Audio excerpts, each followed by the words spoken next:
Hello, my friend. Today I bring you another lost legend from the depths of Middle-earth. Close your eyes, feel the magic surround you. Our journey begins.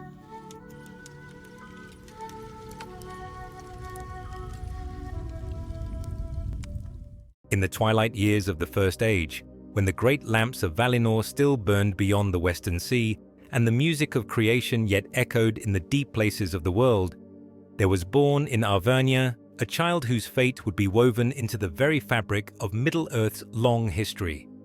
His name was Elrond, which in the Sindarin tongue means star dome, and he came into the world at a time when starlight seemed the only hope against the gathering darkness of Morgoth the enemy.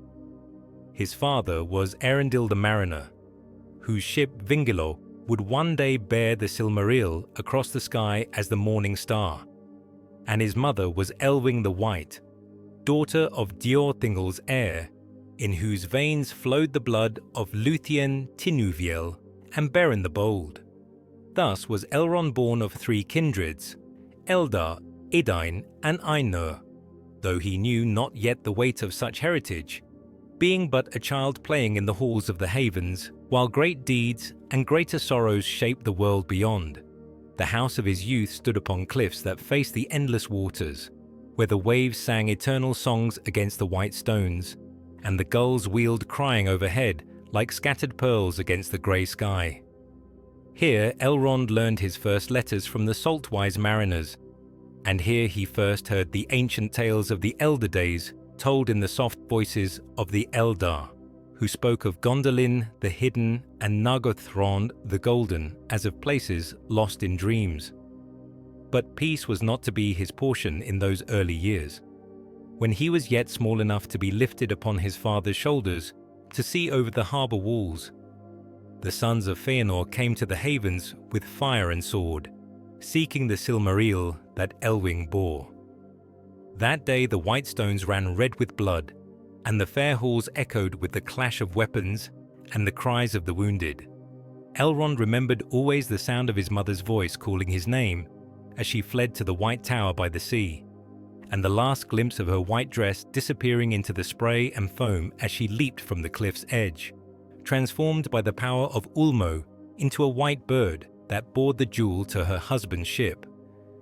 He and his twin brother Elros were taken that day by Maedhros and Maglor, the eldest of Feanor's sons, and though they had come as enemies, they found in their hearts a love for the bereft children that surprised them both. In the camp of the Feanorians, far from the sea's song and the white halls of his birth, Elrond learned different lessons. Here Maedhros, whose right hand had been severed in the pits of Angband, taught him the art of wielding sword with his left hand, and the names of all the stars that wheel above Middle-earth. Here Maglor the singer, whose voice was said to rival that of the Ainur themselves, taught him the deep songs of power and the history of the Silmarils, those holy jewels for which so much blood had been shed. Remember, Maglor would say in the evening hours, when the campfires burned low and the others slept, that even the greatest treasures become a curse if we grasp them too tightly. The light they contain is meant to shine freely, not to be hoarded in darkness. In those words lay a wisdom that Elrond would carry with him through all the ages of the world, though he understood it not in his youth. He learned too in those camps the weight of kinstrife and the bitter cost of oath-breaking, for he saw how the sons of Feanor were driven by their dreadful vow to deeds that their hearts rebelled against, and how they grew grey and haggard as the years passed, pursued by shadows of their own making. The War of Wrath came at last, when the Valar themselves took up arms against Morgoth, and the very foundations of the earth were shaken. Elrond stood upon a high hill with his foster fathers, and watched the sky burn as Eärendil's ship sailed overhead, bearing the Silmaril like a new star, and behind him came the host of Valinor, with banners bright as flame. The war was swift and terrible, and when it ended, Beleriand itself was broken and swallowed by the hungry waves, and a new age of the world began. It was then that the choice was set before him and his brother, to be counted among the Eldar and sail to the Undying Lands, where age and sorrow could not touch them, or to remain in Middle-earth and accept the gift of mortality that was the fate of men. Elros chose the path of humanity and became the first king of Númenor, founding a line that would endure for 3,000 years. But Elrond chose the elven kind, and in that choice was the seed of all that would follow: his long guardianship of Middle-earth, his deep wisdom in the counsels of the wise, and the bitter sweetness of watching the ages pass while all that he loved grew old and passed away. As the Second Age dawned and the survivors of the wars gathered in what safe havens remained, Elrond felt for the first time the weight of years that would be his portion. He was no longer the child who had played in the white halls by the sea, nor the youth who had learned swordcraft from the sons of Fëanor. He was Elrond Half-elven, heir to the wisdom of 3 kindreds, and upon his shoulders rested a burden that would grow heavier with each passing age. The gulls still wheeled and cried above the waves, but the cliffs of his birth lay fathoms deep beneath the waters. The songs of Beleriand were ending, and new songs were yet to be made. In the growing twilight of that first evening of the Second Age, Elrond looked eastward toward the lands that would be his home, and began the long journey toward the wisdom that would make him the greatest of the elven lords who remained in Middle-earth. The star dome of his name spread wide above him, and beneath its light he walked forward into the long years that lay ahead, carrying in his heart the memory of all that had been lost, and the hope of all that might yet be saved. The Second Age was young when Elrond first came, to the valley that would become Rivendell, though it bore no name then save what the water gave it as it sang over the stones. It was Gil-galad, the High King, who sent him there, for even in those early years after the War of Wrath, the Elven Lord showed a wisdom beyond his seeming youth, and a gift for reading the signs that others missed. "There is peace in that place," Gil-galad had said, standing in the halls of Lindon, where the sea wind carried the salt scent of distant shores.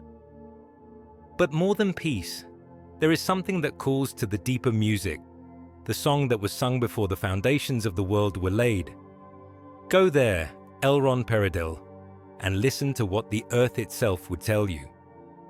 So it was that Elrond rode eastward with a small company of his kinfolk, leaving behind the organized realm of Lindon for the wild lands where few of the Eldar dwelt. The journey took many days, winding through forests where the trees grew thick and ancient, their branches intertwined like the fingers of old friends sharing long-held secrets. Here deer would step delicately from the shadows to watch them pass, unafraid, and birds sang in the branches melodies that seemed older than memory. The valley, when they found it, lay hidden like a green jewel cupped in the palm of the misty mountains. A river ran through its heart, clear water that caught the light and threw it back in dancing patterns against the stones.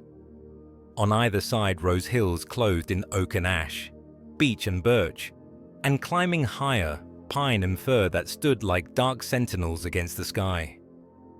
Waterfalls tumbled from the heights in ribbons of silver foam, and their music blended with the river's song to create a harmony that seemed to ease the very air they breathed. "Here," said Elrond, dismounting from his grey horse and kneeling to cup the water in his palms. It was cold and sweet, tasting of mountain snow and summer rain, of deep roots and high peaks. "Here we shall make our dwelling." But it was not the beauty of the place alone that drew him, though it was fair beyond the common measure of Middle-earth. As he knelt by the water's edge, Elrond felt something deeper, a sense of sanctuary that went beyond the protection of stone walls or watchtowers. This valley held within it a peace that was older than the wars of Elves and Men, older perhaps than the awakening of the firstborn beneath the stars. It was as if Eru himself had set this place apart as a haven where weary souls might find rest and healing. In the days that followed, they began the work of building. But these were not the great halls of Menegroth or the towers of Gondolin. wrought with mighty craft to last through ages of the world. Instead, Elrond chose to build in harmony with the valley itself, letting the natural contours of the land guide the placement of each hall and garden. The houses were set into the hillsides like flowers growing from the earth, their walls faced with stone that matched the color of the valley's heart, their roofs green with growing things that changed with the seasons. The library came first, for Elrond had gathered to himself many books and scrolls from the ruins of Beleriand, accounts of the elder days, songs and poems in languages that few now remembered, maps of lands that lay beneath the waves, and treatises on the deep lore of stars and stones and growing things. These he housed in halls where the light fell soft and golden, and where the air was always cool and dry, that the precious writings might be preserved for ages yet to come. Gardens followed, where the healing herbs grew in neat rows, and fountains played among flowers that bloomed in all seasons. Here Elrond planted Athelas, the kingsfoil that eases pain and heals the hurts of body and spirit, and here grew melon saplings, gifted by Galadriel from far Lothlorien, their golden leaves singing soft music when the wind stirred them. But perhaps most precious of all was the Hall of Fire, where the hearth burned always with flames that gave light without smoke, warmth without ash. Here gathered the wise and the learned in the evening hours, to share news of the wide world and debate the meaning of ancient prophecies. Here too came the minstrels to sing the old songs and compose new ones, weaving music that seemed to capture something of the valley's own deep peace. As the years passed and Rivendell grew in beauty and renown, Elrond found his purpose becoming clearer. This was to be more than a refuge for his own people. It was to be a place where all the free peoples might find welcome, where the lore of the elder days would be preserved against the darkness that must surely come again, and where healing might be found for hurts that went deeper than the flesh. Kings and commoners came to his door, drawn by tales of his wisdom and his gift for seeing into the hearts of things. Some came seeking counsel in matters of war and statecraft. Others brought ancient riddles or fragments of lore that puzzled them. All found welcome in the house of Elrond, and all departed enriched, though they might not understand how or why. Yet even in those peaceful years, Elrond's sight, sharpened by his mixed heritage and trained by long study of the deep lore, began to perceive shadows gathering at the edges of the world.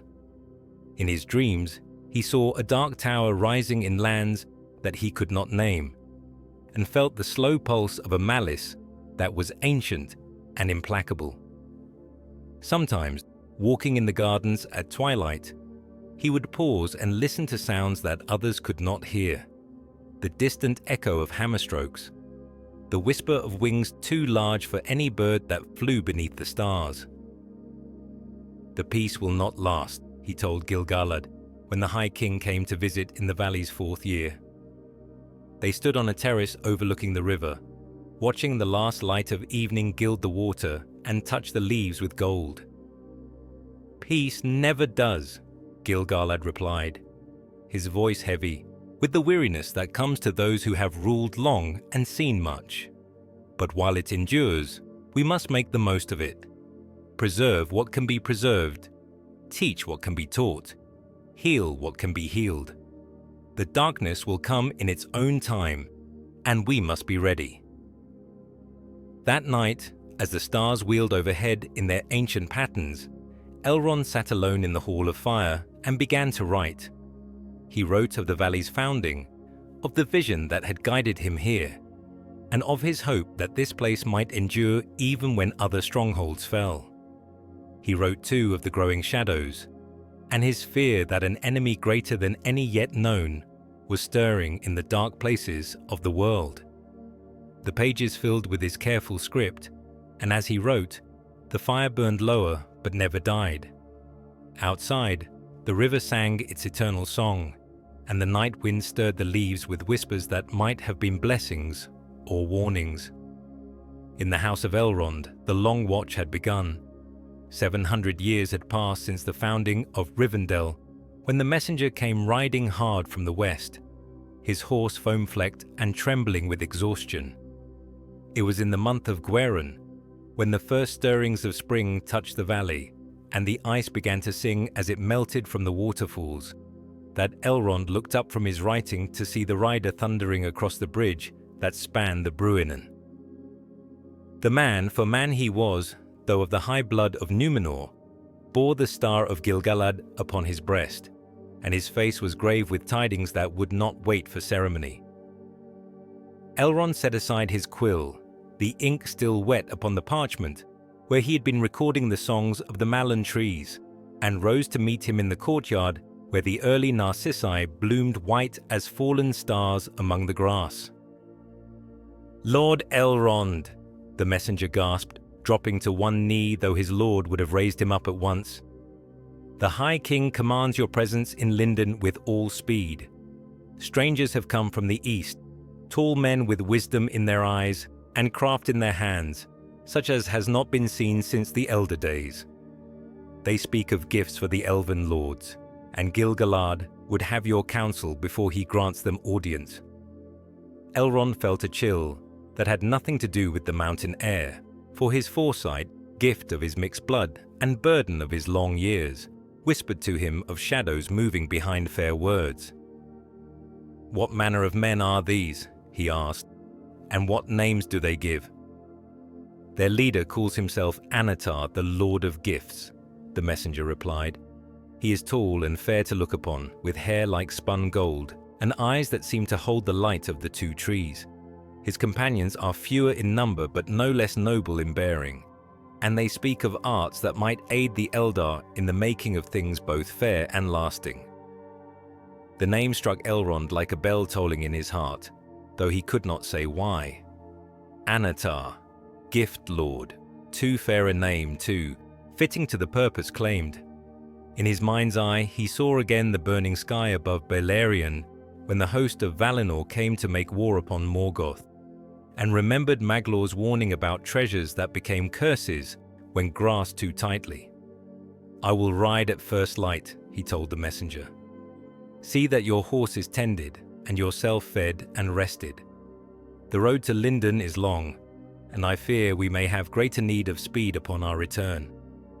That night Elrond walked alone in his gardens, where the moonlight fell silver on the leaves and the fountain sang soft music to the stars. The athelas released its healing fragrance into the cool air, and somewhere among the trees a nightingale poured out its liquid song. But neither scent nor sound could ease the growing unrest in his heart. He paused beside the fountain that was the heart of his garden, where water fell in cascades from a carven Mallen tree into a pool lined with mithril that caught and held the light. In its depths he saw reflected not his own face, but images that came unbidden, a figure robed in white who seemed to burn with inner fire, hands that shaped metal into forms both beautiful and terrible, and behind it all a great eye that watched and waited, patient as stone and hungry as flame.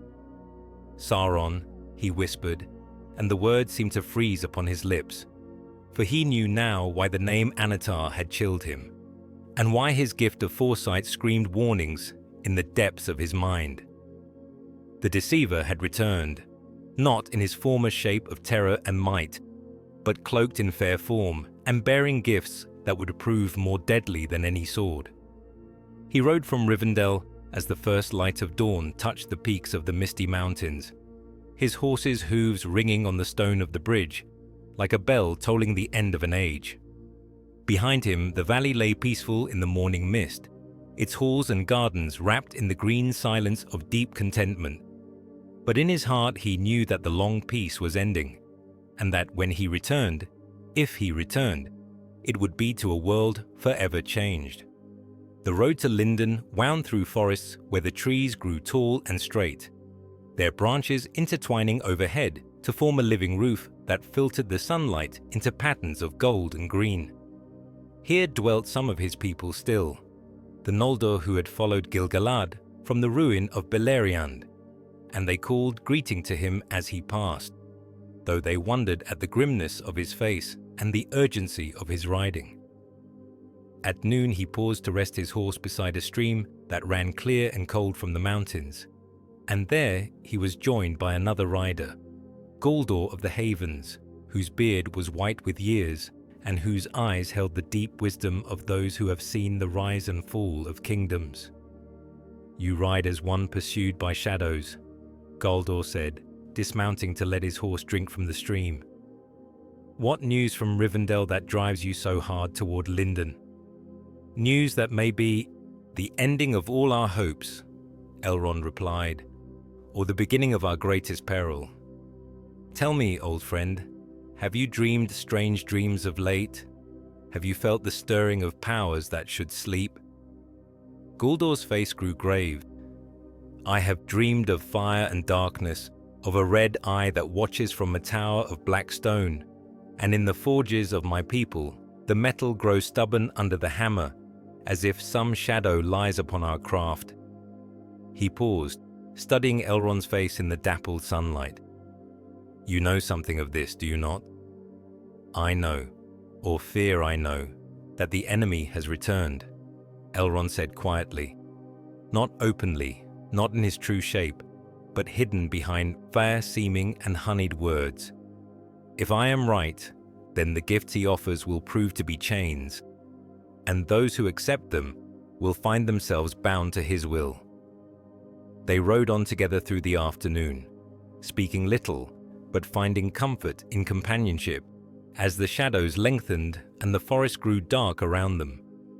When evening came, they kindled no fire, eating cold food and wrapping themselves in their cloaks beneath the stars, for both felt the weight of watching eyes and listening ears, though they could name no source for their unease.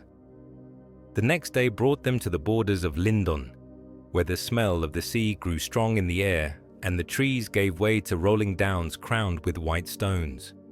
Here the Eldar had built their haven after the drowning of Beleriand, raising halls and towers that caught the light and held it like captured starfire.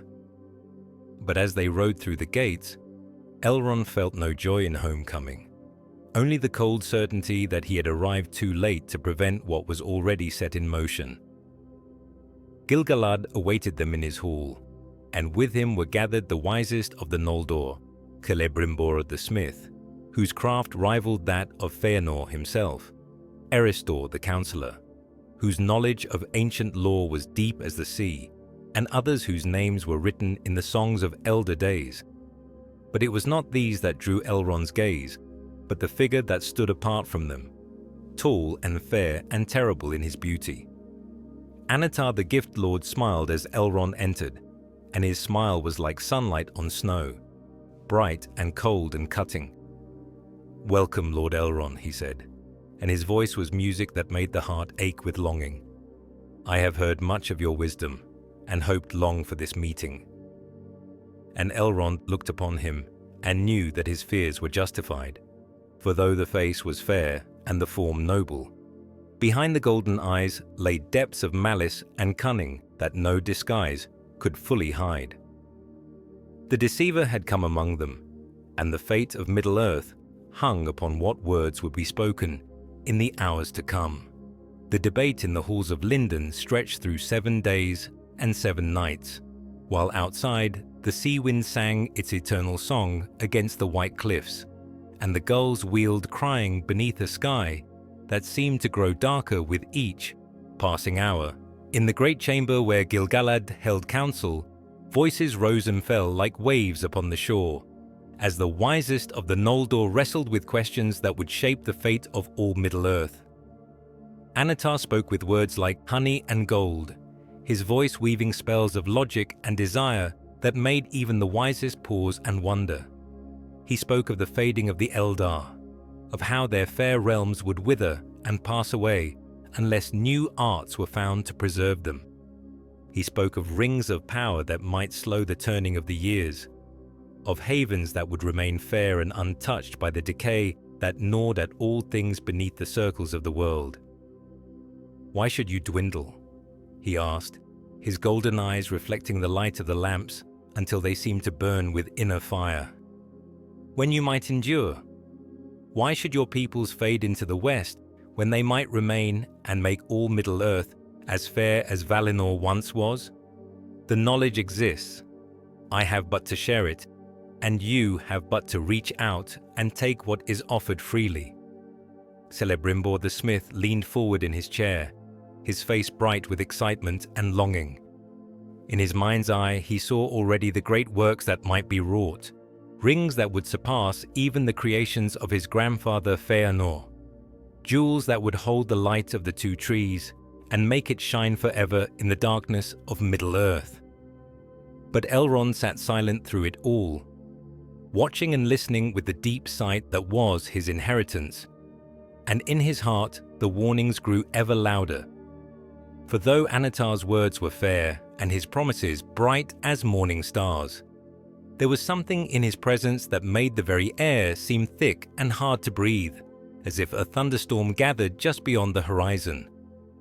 On the seventh night, when the debate had run its course and most had been swayed by the Gift Lord's honeyed words, Elrond rose and spoke for the first time. His voice cut through the murmur of conversation like a sword through silk, and in the sudden silence that followed, all eyes turned to him. "My lord, Gil-galad," he said, and his words carried the weight of prophecy and doom. "I would speak with you alone, if you will hear me." The High King looked long upon his kinsman's face, reading there the same trouble that gnawed at his own heart, though he had not dared to name it. "The council is ended for this night," he declared. "Let all withdraw and take their rest, that we may speak again with clearer minds when morning comes." When the hall was empty save for themselves, Gil-galad turned to Elrond with eyes that held the wisdom of ages and the weariness that comes to those who bear the burden of rule. "You have seen something," he said. It was not a question. "I have seen much," Elrond replied, "and understood more than I wished. This Anatar is not what he seems, cousin. Behind his fair form lies a shadow deeper than the pits of Angband, and his gifts will prove to be snares that bind rather than treasures that preserve." "You speak of Sauron," Gil-galad said quietly, and the name seemed to darken the air around them. "I do.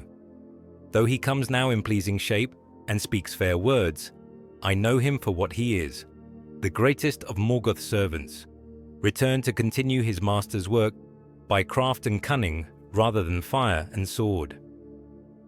Gil-galad was silent for a long moment, staring into the flames that danced in the great hearth. When he spoke again, his voice was heavy with the burden of kingship and the loneliness of those who must make choices that affect the fate of thousands. "If you are right, and I fear you are, then we face a choice between certain decline and possible destruction. If we refuse his aid, the light of the Eldar will fade, and our peoples will dwindle until none remain in Middle-earth, to stand against the darkness when it comes again. But if we accept, we place weapons in the hands of our greatest enemy and give him power over those who should be free," Elrond finished. "There is wisdom in neither path, only the hope that we may choose the lesser evil." Outside, the sea wind rose to a howling gale, driving salt spray against the windows until they rattled in their frames. Somewhere in the darkness, a nightbird cried once and was silent, as if it too felt the weight of the shadows that gathered around them. "What would you have me do?" Gil-galad asked at last.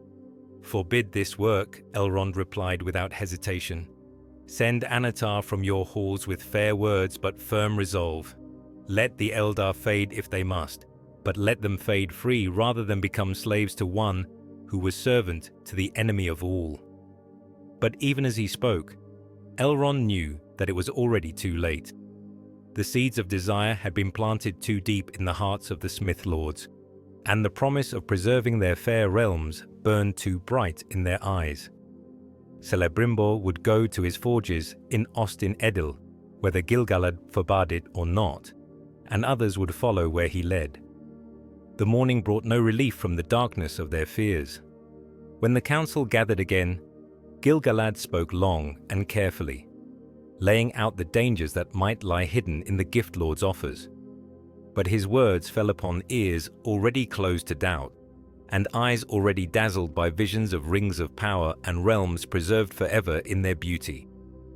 "The High King speaks wisdom," Celebrimbor said when Gil-galad had finished, "and his caution does him credit. But are we to let fear rob us of the greatest opportunity that has come to the Eldar since the two trees were destroyed? If there is risk in this work, then let us be wary. But if there is hope of preserving what we love most dear, then let us not cast it aside for the sake of shadows that may prove to be nothing more than the fears of our own hearts." And so it was decided, though not by formal vote or royal decree. One by one, the lords of the Noldor made their choice, and most chose the path that led toward Ost-in-Edil and the forges where the rings of power would be made.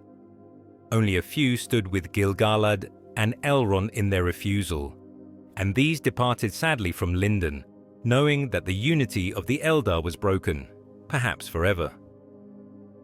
Elrond returned to Rivendell with a heavy heart, riding through forests that seemed less fair than when he had left them, beneath skies that seemed to press down upon the earth like a lid upon a cauldron. The valley welcomed him with its usual peace, its streams singing their eternal songs, and its gardens breathing their sweet fragrances into the air. But even here, in the heart of his sanctuary, he could feel the change that had come upon the world. A subtle shift in the music of creation, as if one of the great themes had gone silent or begun to play in a different key. In the years that followed, he watched from afar as the work proceeded in Ost-in-Edil. Reports came to him of great fires burning day and night in Celebrimbor's forges, of rings wrought with skill beyond the measure of that age, of preservation and power such as had not been seen since the elder days. But with each triumph came also whispers of something else, of a shadow that fell across the great work, of rings that seemed to have a will of their own, of a master ring that would command all others. And in his dreams, Elrond saw a tower rising in lands that he could not name, black stone piled upon black stone until it pierced the very sky. At its summit burned a red eye that watched and waited, and in its gaze was malice beyond the measure of all the hurts that had ever been done in Middle-earth. The trap was closing, and there was nothing he could do to stop it. The news came to Rivendell on a night when the stars seemed dimmed by veils of cloud, and the wind that sighed through the valley carried whispers of distant fires and the clash of weapons. A messenger rode hard through the darkness, his horse stumbling with exhaustion as it crossed the bridge over the Bruinen, and in his eyes was the wild look of one who has seen the ending of all hope. "Lord Elrond," he gasped, falling to his knees in the courtyard, where the fountain played its silver music into the night. "Ost-in-Edil is fallen. The armies of Sauron have come out of Mordor like a black tide, and Celebrimbor the smith is taken, and the rings of power are lost." The words struck Elrond like blows from a hammer, though he had long expected them. For 7 years the forges of Ost-in-Edil had burned, and for 7 years the shadow had grown stronger in the world, until even the flowers in his own gardens seemed to droop their heads in sorrow. Now the deed was done, and the trap that had been so long in the making had finally closed. "Tell me all," he commanded, helping the messenger to his feet and leading him into the halls where warmth and light still held dominion over the darkness. "Leave nothing out, however dark it may be." And so in the Hall of Fire, while the flames danced upon the hearth and cast flickering shadows on the walls, the tale was told of how the deceiver had cast off his fair form and revealed himself at last as Sauron the Necromancer, Dark Lord of Mordor. How his armies had swept across Eriador like a plague of locusts, destroying all in their path.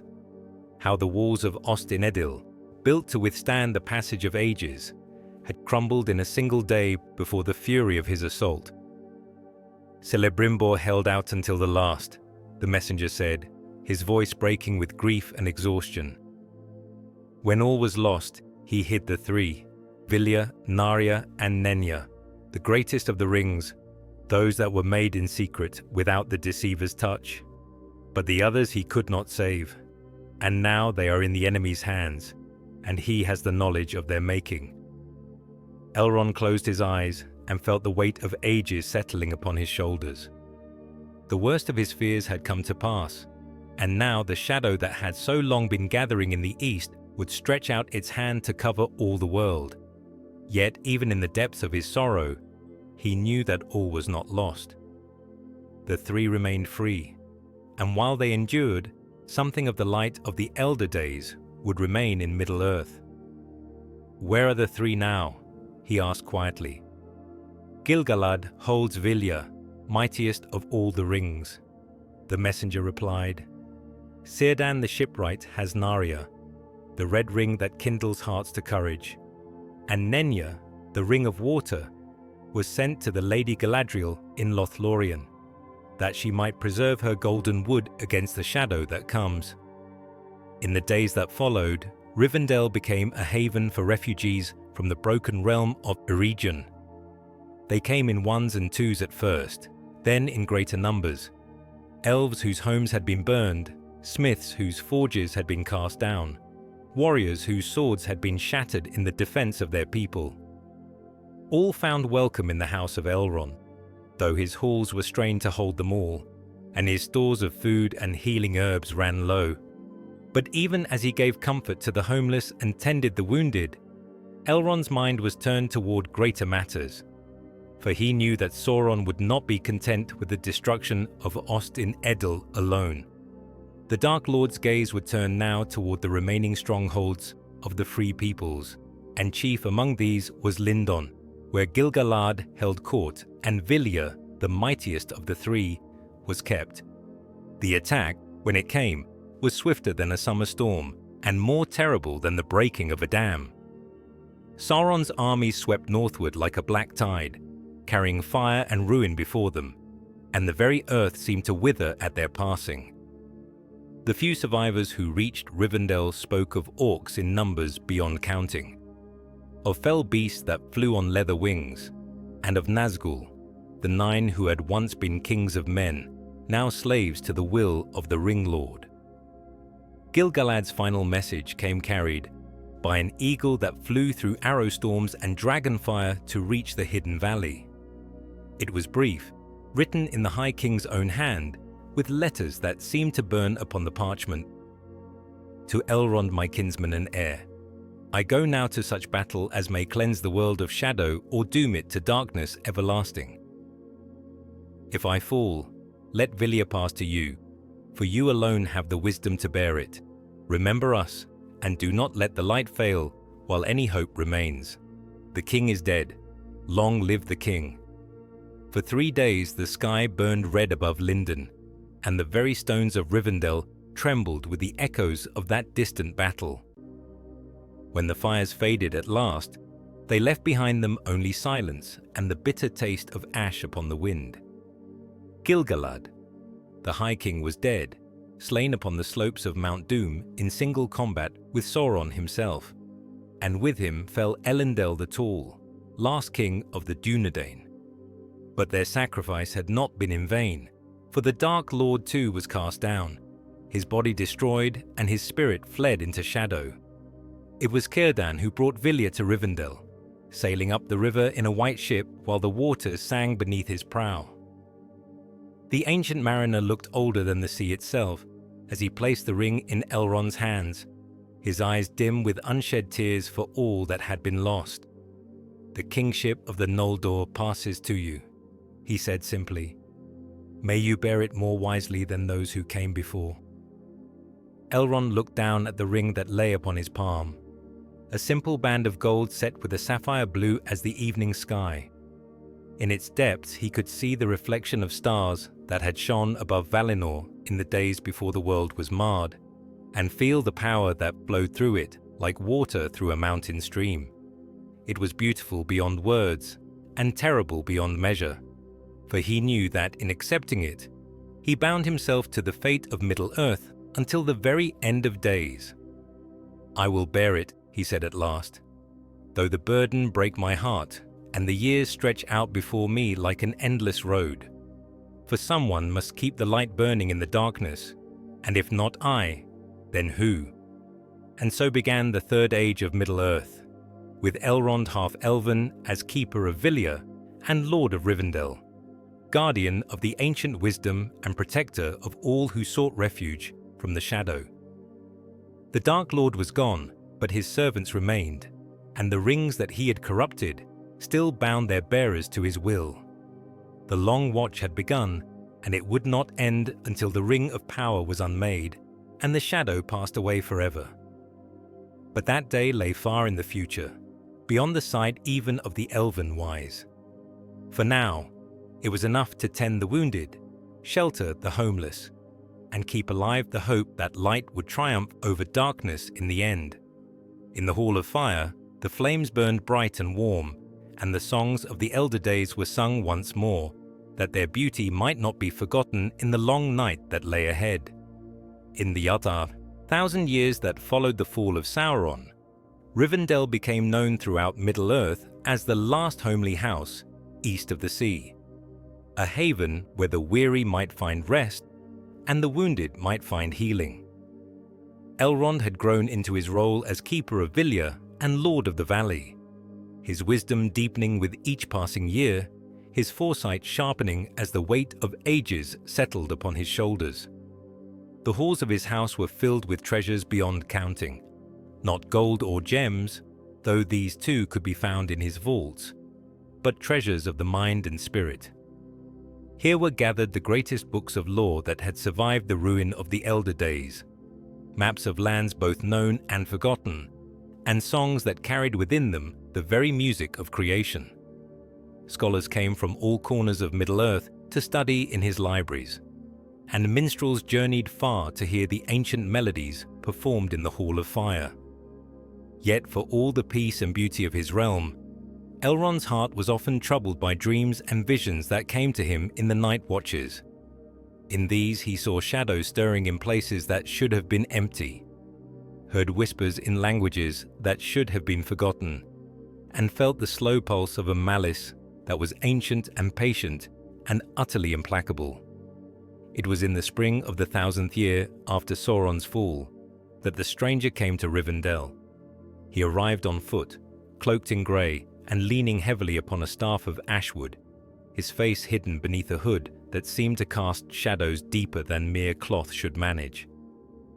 The guards at the bridge challenged him, but he spoke a word in the ancient tongue of the Eldar, and they let him pass, though they could not afterward remember what word it was he had spoken.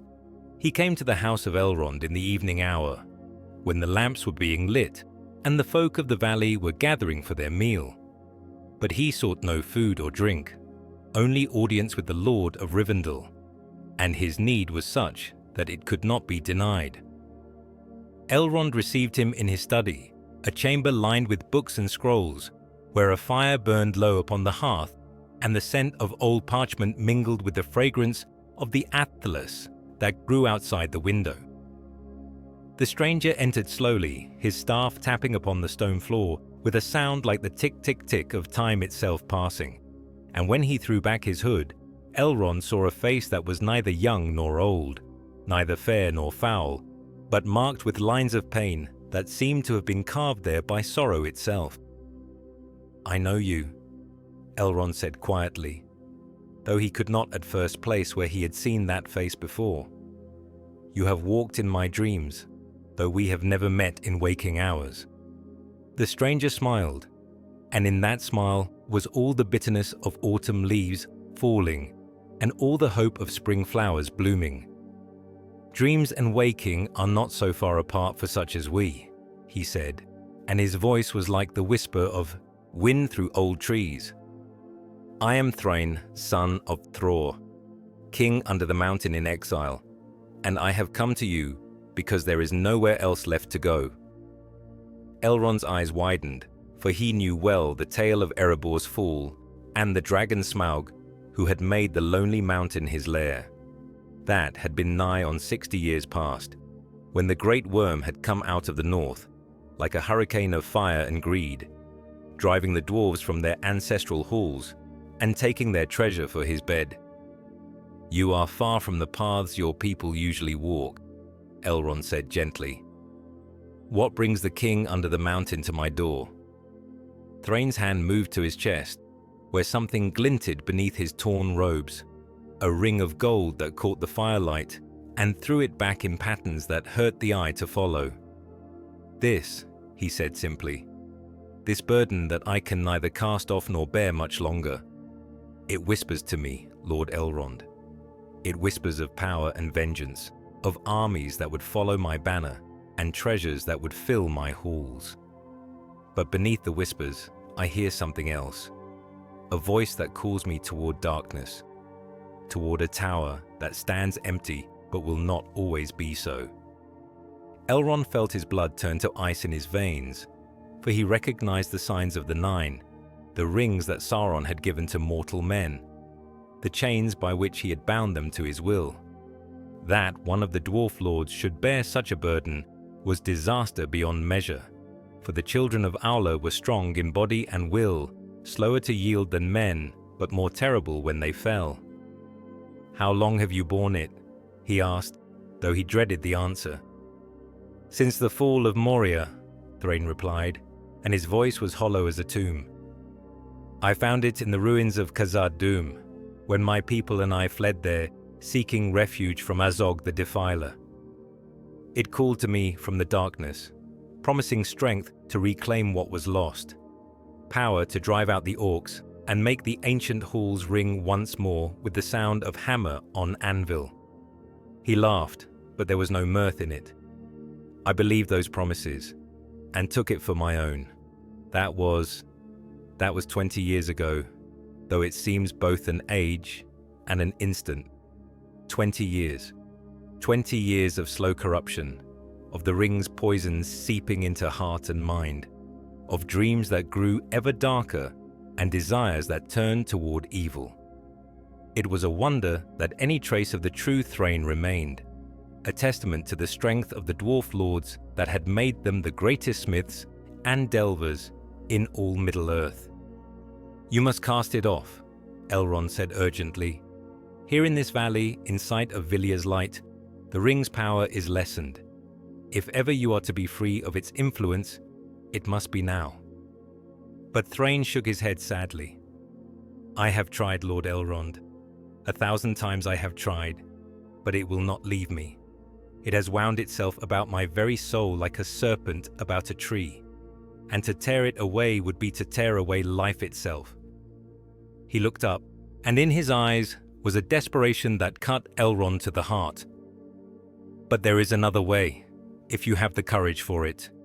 The ring seeks to return to its master, to the one who forged it in the fires of Mount Doom. It pulls ever eastward, toward Mordor and the tower that shall rise again. Let me go to that place while I still have will enough to choose my path. Let me cast myself and this cursed thing into the fires from which it came." "You would die," Elrond said simply. "Yes," Thrain agreed, "but I would die free, and the ring would be destroyed, and one small part of the Shadow's power would pass from the world. Is that not a worthy end for a king whose people are scattered and whose halls are filled with dragonfire?" For a long moment they sat in silence, while the fire crackled upon the hearth and the night wind sighed through the eaves. Elrond looked into the heart of Vilya and saw their visions of what might come to pass. Paths that branched and twisted, some leading to hope and others to despair, all of them shadowed by uncertainty and pain. "There may be another way," he said at last.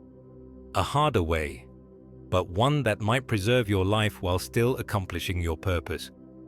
The ring cannot be destroyed save in the fires where it was made, but it might be contained, hidden away in a place where its voice cannot reach, where its malice cannot spread." "And where would such a place be?" Thrain asked, though something in his tone suggested he already guessed the answer. "Here," Elrond said quietly. "In Rivendell, under the protection of Vilya and the strength of the ancient spells that guard this valley, I will not lie to you. It would mean imprisonment of a sort, for you could never leave this place while the ring remains upon your finger. But you would be yourself again, free of its whispers and its false promises, able to remember what it was to be a king of your people, rather than a slave to shadow." Thrain was quiet for a long time, staring into the flames that danced upon the hearth. When he spoke again, his voice was barely above a whisper. "To live, but never again to see the halls of my fathers. To survive, but never again to walk beneath the open sky, or feel the mountain winds upon my face. Is such an existence truly life, Lord Elrond, or is it merely a different sort of death?" "That," Elrond said gently, "is a choice that only you can make. But consider this. While you live, even in captivity, there remains hope. Hope that one day the shadow will pass away and you will be free to walk in sunlight once more. Hope that your son Thorin may yet reclaim Erebor and restore the kingdom under the mountain. Hope that the free peoples will find strength to stand against the darkness when it rises again. But if you cast yourself into the fires of Mount Doom, all such hopes die with you." Thrain looked up then, and for a moment the madness cleared from his eyes, leaving only the face of a king who had loved his people more than his own life. "Thorin," he whispered, "my son, I had almost forgotten his name in the ring's whispers." Tears rolled down his cheeks, the first he had shed in 20 years. Yes, I will stay, for his sake, and for the hope that he may succeed where I have failed." And so it was that Thrain, son of Thror, came to dwell in Rivendell, in chambers that were fair and comfortable, but from which he could never depart. Elrond had the rooms prepared with all the skill of the Eldar, weaving spells of binding and protection that would contain the ring's malice while easing its bearer's torment. The walls were carved with scenes of mountain halls and underground rivers, that Thrain might have some memory of the home he would never see again. Books were brought to him, histories of his people, tales of the great works they had wrought in ages past, songs of the mountain kings who had ruled before the shadow fell upon the world. In the evenings, when the sun set behind the peaks and the stars came out above the valley, Elrond would sit with his captive guest in the chamber overlooking the gardens. They would speak of many things, of the glory days of Khazad-dûm before the Balrog woke, of the friendship between dwarves and elves in the elder days, of the nature of evil and the price of resistance. Slowly, as the months turned to years, the madness faded from Thrain's eyes, and something of the king he had once been began to shine through. But the ring remained upon his finger, and sometimes in the deep watches of the night, Elrond would hear him walking the floor of his chamber, muttering words in the dwarvish tongue that spoke of fire and vengeance and a great dragon sleeping on a bed of gold. 700 years passed in Rivendell like the turning of seasons in a sheltered garden, each year bringing its own quiet joys and sorrows, its own small victories against the encroaching dark. Thrain, son of Thror, grew old in his captivity, though the ring upon his finger preserved him beyond the natural span of dwarf kind, and his hair turned white as mountain snow, while his eyes grew dim with the weight of years and sorrows. Yet still he lived, and still he remembered his name, and the name of his son. Though sometimes, in the night, watches Elrond would hear him crying out in his sleep, speaking words in the black speech that no dwarf should know. The ring's malice was contained but not destroyed, and like a caged beast it paced the borders of its prison, ever seeking a way to break free and return to its master. It was in the spring of that 700th year that the dreams began to trouble Elrond more deeply than they had in centuries past. Night after night he woke from visions of a great eye opening in the darkness, of a tower rising from ruins in a land of shadow and flame. of 9 riders cloaked in black who search the roads of Middle-earth with purpose, both terrible and urgent. "He stirs," he said to Gandalf. The Grey, who had come to Rivendell as was his custom in those days, arriving with the spring flowers and departing with the autumn leaves. They walked together in the gardens where the athelers bloomed white as stars in the gathering dusk, and their voices were low with the weight of dark knowledge. "Aye," the wizard replied, his grey eyes troubled as storm clouds.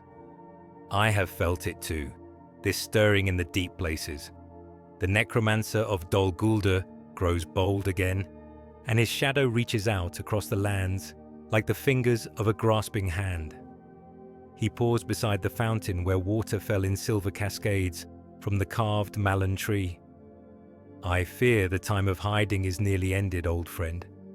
Soon we must decide whether to strike first or wait for the blow to fall." That night, as if summoned by their words, a new presence made itself known in Rivendell.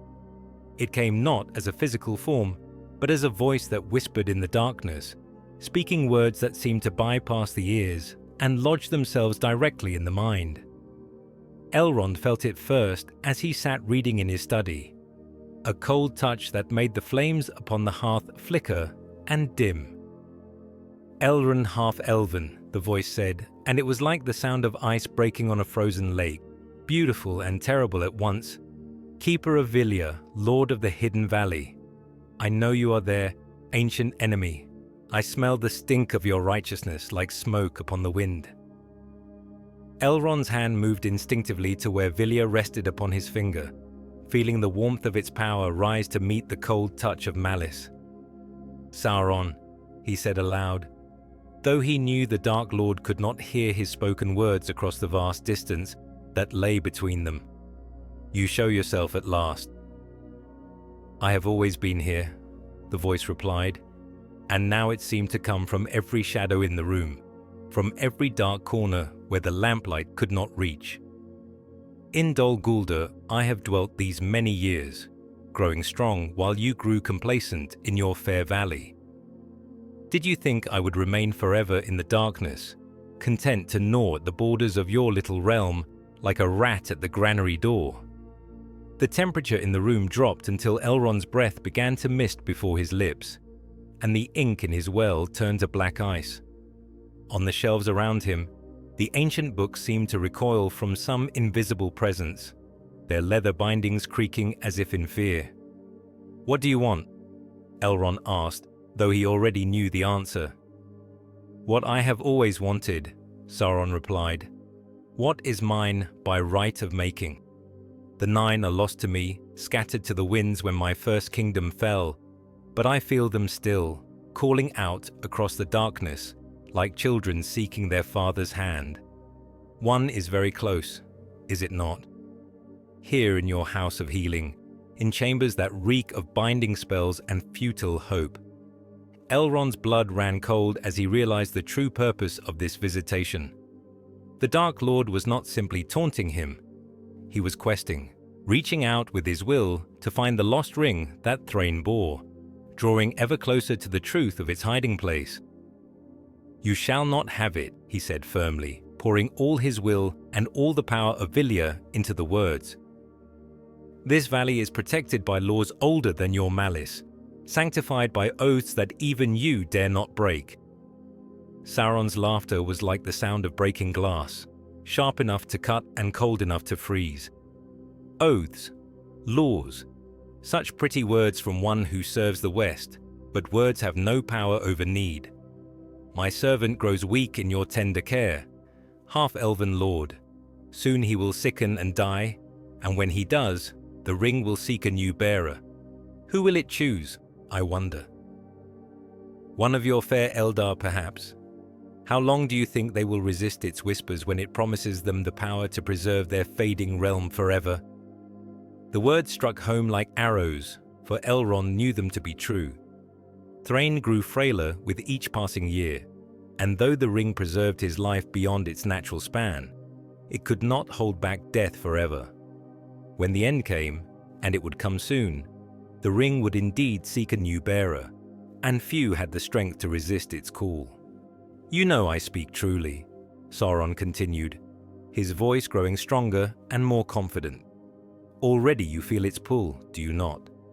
Even through all your wards and binding spells, it calls to the ring you wear, seeking reunion with its brothers. Vilya and the Nine were meant to work in harmony, half-elven lord. Together they could preserve your precious Middle-earth in amber, perfect and unchanging for all the ages of the world. Is that not what you have always wanted? Is that not why you accepted the burden of rulership when Gil-galad fell?" For a moment, just a moment, Elrond felt the temptation stir in his heart. The vision that Sauron painted was fair indeed. Middle-earth preserved forever in its beauty. The Eldar never fading. The mortal realms of men protected from the ravages of time and war.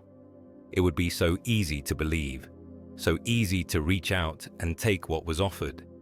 But then he remembered Gil-galad's final words, and Celebrimbor's anguish when he realized how he had been deceived, and the bitter wisdom that Thrain had bought with 20 years of madness and exile. The preservation that Sauron offered was not life, but death, the death of hope, of growth, of all the small choices that made existence worth living. "No," he said, and the word rang through his study like the sound of a great bell tolling. "I reject your gifts, Sauron Gorthor, as I rejected them long ago in the halls of Lindon. Whatever the cost, whatever the price, Middle-earth will remain free." The presence withdrew then, pulling back like a tide of shadow, but not before speaking one final word: "Soon." In the silence that followed, Elrond sat alone in his study while the flames upon the hearth slowly returned to their natural color, and the ice in his inkwell began to melt. Outside, the night wind stirred the leaves of the malon trees, and somewhere in the distance, a nightingale sang its liquid song to the stars. But the peace of Rivendell felt fragile now, like glass that might shatter at a touch. The enemy had found them at last, and though the valley's defenses would hold for a time, Elrond knew that their days of safety were numbered. Soon they would have to choose between hiding and action, between the certainty of loss and the possibility of victory. The long twilight was ending, and the darkness that followed would test them all. The assault upon Rivendell came not with the thunder of armies or the clash of steel upon steel, but as a whisper in the night, a shadow that crept through dreams and gathered substance from the fears of those who slept. It began 3 days after Sauron's voice had spoken in Elrond's study, when the guards upon the borders of the valley reported that the stars seemed dimmer than before, and the birds had grown silent in the trees. Elrond felt it first as a weight upon his spirit, a heaviness that made each breath an effort, and turned the simple act of walking from room to room into a struggle against invisible chains. The ring upon his finger grew cold as winter ice, its light dimming until it seemed no more than a band of tarnished silver, and in the mirrors of his house, he began to see reflections that were not quite his own. The darkness pressed in from all sides, seeping through walls and windows like fog, carrying with it whispers in languages that predated the awakening of the elves. It spoke of surrender and sweet despair, of the futility of resistance against powers too great to comprehend. Why struggle against the inevitable? Why cling to hope when only sorrow lay ahead? Better to lay down the burden of guardianship and accept the peace that comes with defeat. But Elrond had not borne Vilya for 1,000 years without learning something of its nature and his own. As the shadow pressed closer, he rose from his chair in the study and walked to the center of the room, where a shaft of starlight fell through the crystal dome overhead. There he raised his hand, and upon his finger Vilya blazed forth with light that had been kindled in Valinor before the darkening of the trees. "I am Elrond, son of Eärendil," he spoke into the gathering dark, and his voice carried the authority of one who had stood in the presence of the Valar themselves. "I am keeper of Vilya, mightiest of the three, and guardian of this valley that was blessed by the music of creation. You have no power here, shadow of the north. Depart, and trouble this place no more.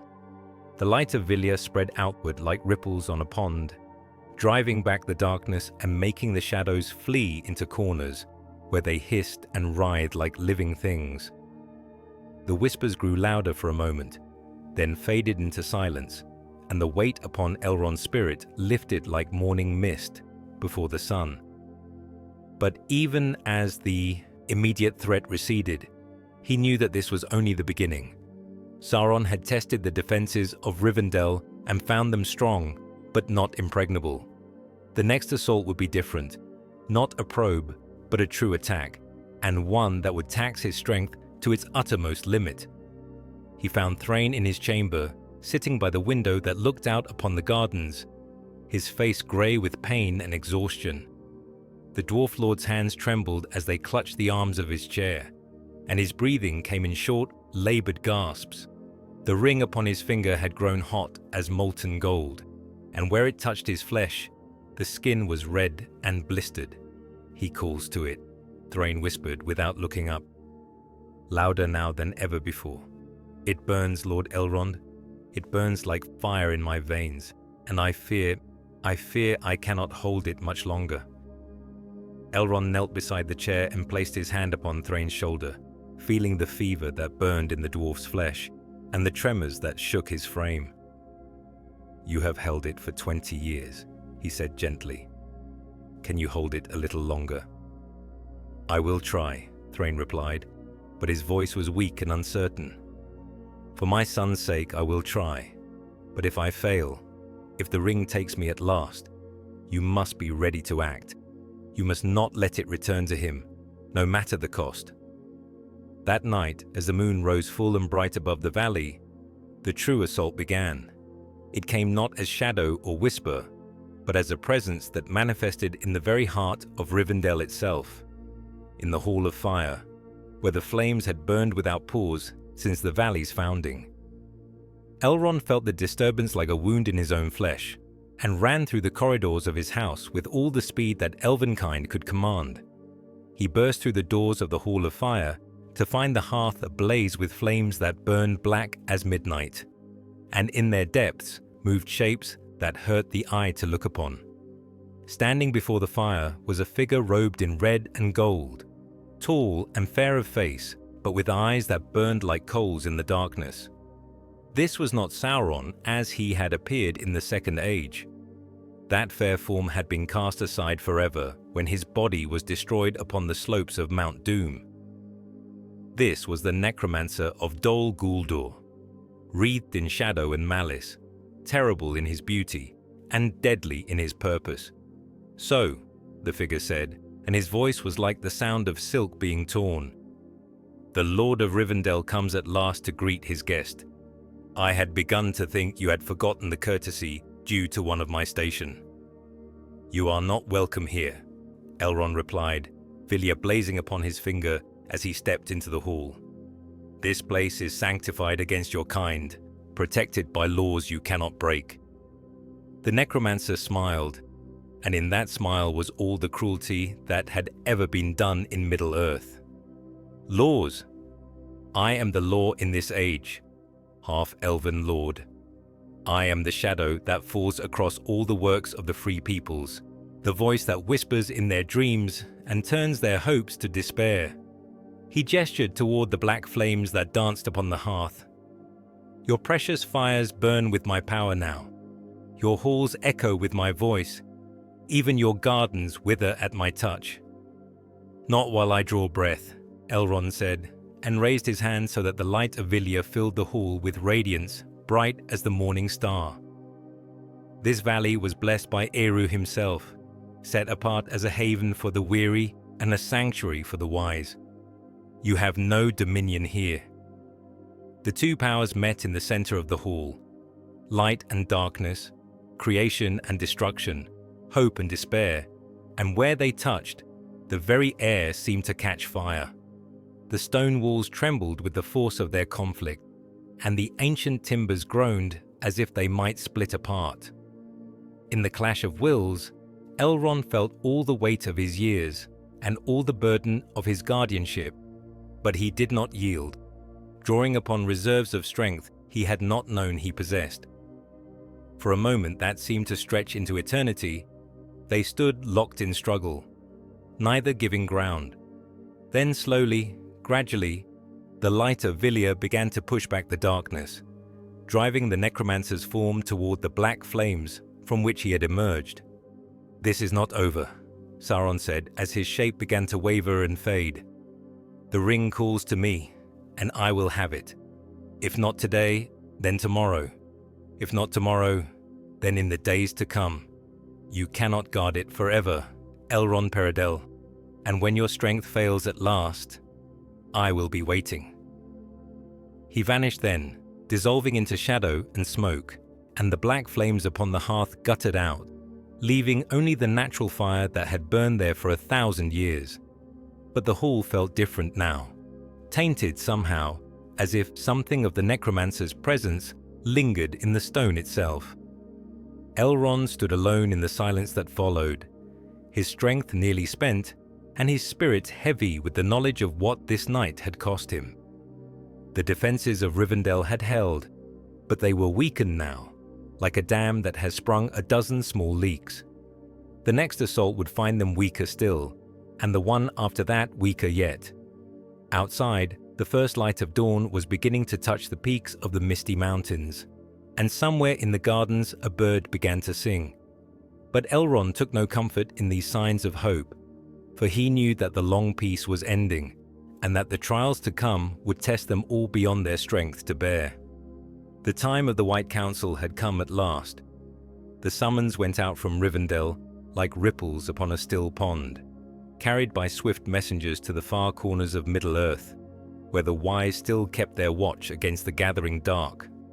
To Lothlorien the call was sent, where Galadriel dwelt in her golden wood with Nenya upon her finger and the mirror at her side. To the grey havens it went, where Círdan the shipwright worked still at his ancient craft, building vessels for those who would sail into the west. And to Isengard it was carried, where Saruman the White had made his dwelling in the tower of Orthanc, studying the movements of the stars and the whispers of the Palantir. They came as spring turned to summer in the valley of Rivendell, arriving by different paths but drawn by the same need. Galadriel was first, appearing at sunset on the bridge that spanned the Bruinen, her hair shining like captured starlight, and her eyes holding depth that spoke of wisdom bought with sorrow. She rode upon a horse white as foam upon the sea, and at her passing the very flowers seemed to lift their heads in reverence. "Sister in exile," Elrond greeted her in the courtyard, using the old tongue of Valinor that few now remembered. "Dark is the hour that brings you from the borders of your realm." "Dark indeed," she replied, dismounting with the fluid grace that marked all her movements. "I have seen much in the mirror these past months, shadows spreading like ink across the map of Middle-earth, and at their heart a tower rising from ruins in a land of flame. The necromancer hides his true nature no longer." Círdan came the next morning, sailing up the river in a grey ship whose prow was carved in the likeness of a swan. The ancient mariner looked older than the sea itself, his beard white as the foam that crowned the waves, but his eyes still held the keen light of one who had witnessed the music of creation and remembered its themes. "The very waters speak of war," he said as Elrond helped him from his vessel. "The rivers run troubled from their mountain sources, and the seabirds cry strange lamentations as they wheel above the waves. Even the ships I build seem eager to be gone from these shores, as if they sense what storm approaches." Last came Saruman, arriving in pomp and circumstance that befitted his station as head of the White Council. His robes were pristine white, unstained by the dust of the road, and his staff was crowned with crystal that caught the light and threw it back in prismatic splendor. Behind him rode a company of the Dúnedain, rangers who served him in his watch upon the borders of the wild, and their faces were grim with knowledge of the darkness that stirred in forgotten places. "My lord Elrond," Saruman said as he dismounted in the courtyard, his voice carrying the authority of long years of leadership. "I trust your summons speaks of urgent need, for I have left great works undone in Isengard to answer it." "Urgent indeed," Elrond replied, though something in Saruman's manner troubled him. A coldness that had not been there in earlier days, a distance that spoke of interest diverging from the common cause. "Come, let us gather in council, that all may hear what must be said." They met in the chamber of the White Tree, a hall deep in the heart of Rivendell, where the walls were carved with images of Númenor in its glory, and the ceiling was painted with the stars as they had appeared in the elder days. Here, in the presence of memory and hope intertwined, the White Council convened for the first time in 500 years. Elrond spoke first, telling of Thrain's captivity and the ring he bore, of Sauron's assault upon the valley and the dark visions that troubled his sleep. His words fell into the silence like stones into deep water, and when he finished, the weight of what they faced pressed upon them all like a mountain settling upon their shoulders. "So," Galadriel said at length, her voice soft but carrying clearly through the chamber, "the necromancer shows his true face at last. I have long suspected that the shadow in Dol Guldur was more than it seemed, but to have it confirmed brings no joy. Only the bitter taste of fears proved true." Círdan nodded gravely. "The signs have been building for years, the corruption spreading through the southern reaches of Mirkwood, the flight of birds and beasts from places that should be empty, the songs of the trees growing ever more sorrowful. If Sauron has indeed returned to bodily form, then the peace we have guarded so long is at an end." "Peace," Saruman repeated, and there was something cold in his tone that made the others turn to look at him. "What peace is this you speak of? The Dunedain wander as homeless exiles, the realms of men grow ever weaker and more divided, and we few wise watch helplessly as the light fades from Middle-earth year by year. Perhaps it is time to consider that our long policy of watchful waiting has failed." "What would you have us do?" Elrond asked quietly. "Storm the gates of Dol Guldur with fire and sword? We have not the strength for such an assault, and even if we did, the cost would be beyond reckoning." "I do not speak of assault," Saruman replied, rising from his chair to pace before the carved walls. "I speak of accommodation. Sauron's power grows, yes, but it grows slowly, hindered by his lack of the ring of power that would make him truly master of all the others.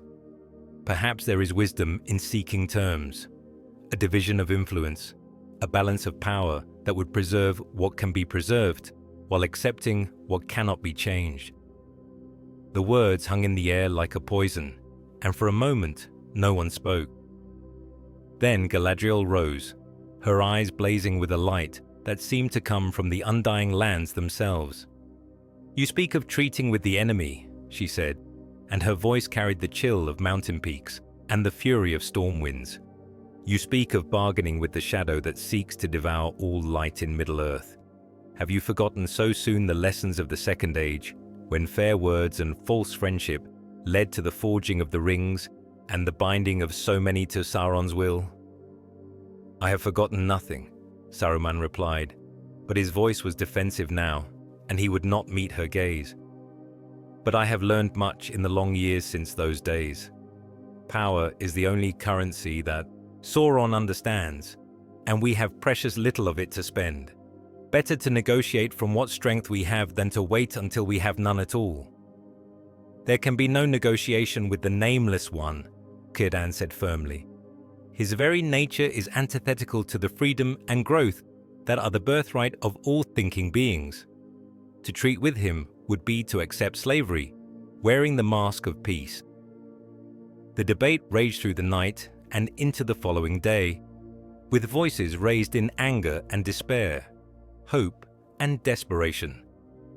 Saruman argued for his policy of accommodation with a passion that surprised them all, while Galadriel and Círdan stood firm in their refusal to consider any terms with the enemy.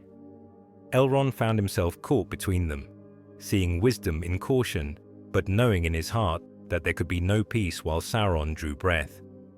It was only when Gandalf arrived, dusty from the road, and bearing news from the wild lands beyond the borders of their realms, that the deadlock was broken. The Grey Pilgrim entered the chamber of the White Tree as the sun was setting on the second day of debate, his staff tapping upon the stone floor and his grey eyes bright with urgency. "My lords and lady," he said without preamble, "while you have debated policy in comfortable halls, I have walked the borders of the shadow and seen what stirs there. Dol Guldur bristles with activity, new towers rising, forges burning day and night, and armies gathering in numbers that have not been seen since the last alliance. The time for debate is past. If we do not act soon, it will be too late to act at all." His words struck them like a thunderbolt, bringing home the reality of their situation with brutal clarity. Whatever their differences of opinion, whatever their fears for the future, the choice had been made for them by the enemy himself. They could strike first while they still had strength, or wait for the blow to fall when they were weakest. "Then we are agreed," Elrond said at last, looking around the chamber at faces marked by weariness and resolve. "We assault Dol Guldur and drive the necromancer from his stronghold, whatever the cost may be." "Agreed," Galadriel said firmly. "Agreed," Círdan echoed. "Agreed," Gandalf added, though his eyes were troubled by visions of what such an assault might cost. All eyes turned to Saruman, who sat silent in his chair for a long moment before finally nodding. "Very well," he said quietly. "Let it be as you will. But I fear we may rue this day's work before all is ended." And so the White Council reached its decision, though not without cost to the bonds that held them together. In the days that followed, they would marshal their strength and march upon the ancient fortress, driving Sauron from his lair and scattering his works to the winds. But the victory, when it came, would prove hollow, for the true strength of the enemy lay not in any single stronghold, but in the ring of power that remained, hidden in the darkness, waiting for the day when its master would reclaim it and bring all Middle-earth under his dominion. The die was cast, and the final game had begun. In the months that followed the council's decision, the wise scattered to their various realms to gather such strength as they could muster for the assault upon Dol Guldur. But of all their preparations, none were more crucial than those undertaken by Gandalf the Grey, who rode northward through the wild lands with a purpose that he shared with none save Elrond, and even then only in part. The wizard's path led him first to the halls of Thranduil in the heart of Mirkwood, where the Elven King held court beneath the canopy of leaves that grew ever darker with each passing year. Here the Wood Elves kept their endless watch against the spiders and the shadows, their bright swords ready to defend the last refuge of their kind in the great forest. "King Thranduil," Gandalf said as he stood before the throne that was carved from the living wood of a great oak, "the time of open war approaches, and the White Council would have your aid in the cleansing of Dol Guldur." The Elven King looked down upon him with eyes that held the wisdom of ages, but also the wariness of one who had seen too much of war and its costs. "You ask much, Mithrandir," he said at length. "My people are few, and the defense of our own borders taxes our strength to its limit. What assurance can you give that this assault will succeed where watchful waiting has failed?" "No assurance save this," Gandalf replied. "If we do not act now, while the necromancer's power is still contained within his fortress, then soon his strength will grow beyond our ability to challenge. Better to strike while we still have hope of victory than to wait until defeat is certain." Thranduil was silent for a long moment, his gaze turned inward as he weighed the wizard's words against the safety of his people. When he spoke again, his voice carried the weight of a decision that might doom or save his realm. "I will send what warriors I can spare," he said at last. "But know this, Gandalf Greyhame, if this gamble fails, it may be the end of the Wood Elves in Middle-earth. We are not the mighty host we once were, and another defeat might scatter us to the winds like leaves before the storm. From Thranduil's halls, Gandalf rode eastward to the Lonely Mountain, where Dain Ironfoot had established himself as king under the mountain after the Battle of Five Armies. The Dwarf Lord received him in halls that still showed the scars of Smaug's occupation. Blackened stone and melted gold, the remnants of treasures that had taken centuries to accumulate and moments to destroy. "Gandalf Stormcrow," Dain growled from his throne of carved stone, his iron-grey beard braided with rings of silver and steel. "I wondered when you would darken my doorstep again. What new troubles do you bring to the halls of my fathers?" The wizard's request was met with harsh laughter that echoed through the great chamber like the sound of hammers on anvils. "You ask me to march against Dol Guldur," Dain said when his mirth had subsided, "when I have barely finished driving the last of the orcs from my own domain. My people have fought enough battles, wizard. Let others take up the burden for a change." "Others will indeed take up the burden," Gandalf replied patiently. "But the dwarves of Erebor were ever the fiercest fighters when roused to righteous anger. Would you see the shadow spread across all the lands of the north, while you count your gold in comfortable halls?" It was a shrewd thrust, touching as it did upon the dwarves' greatest fear, that they would be thought cowards who hid behind their mountain walls while others fought and died for the freedom of Middle-earth. Dain's face darkened with anger, but Gandalf could see the conflict in his eyes, the struggle between caution and honor that had always marked the children of Orla. "I will think on it," the Dwarf King said at last, his voice grudging but not entirely closed to persuasion. "Send word when your assault is ready to begin, and perhaps, the axes of Erebor will sing once more in righteous battle." But it was not only the great lords that Gandalf sought to stir to action. In the long houses of the Beornings, he spoke with Grimbeorn the Old, son of Beorn the Skin Changer, and found him willing to bring his people's strength to bear against the ancient enemy. In the eaves of Fangorn Forest, he sought out the Entwives who tended the gardens of the wild, though their answer was long in coming and cryptic when it came. "War, war, war," boomed Treebeard, the oldest of the shepherds of the trees, his voice like the groaning of great branches in a winter gale. "Always it is war with you, hasty folk, but the trees remember longer than your memories reach, and they do not forget the burning that came from the south in the days when the world was younger. If the shadow stirs again in earnest, then perhaps the forest will stir as well." It was in the course of these wanderings that Gandalf's path crossed that of Radagast the Brown, his fellow wizard who dwelt in Rhosgobel at the edge of Mirkwood. He found the guardian of all growing things in a glade, where the trees grew thick and the sunlight fell in golden shafts through the leaves, tending to a family of hedgehogs whose burrow had been disturbed by the passage of darker creatures. "Radagast, old friend," Gandalf said as he dismounted from his horse, "I have need of your aid in the days to come." The brown wizard looked up from his work, his hair and beard tangled with twigs and leaves, his robe stained with the green of growing things and the brown of honest earth. "Aid?" he said in his gentle voice, which held something of the singing of birds and the whisper of wind through grass. "What aid can I give, who concerns himself only with the welfare of beasts and growing things?" "Greater aid than you know," Gandalf replied.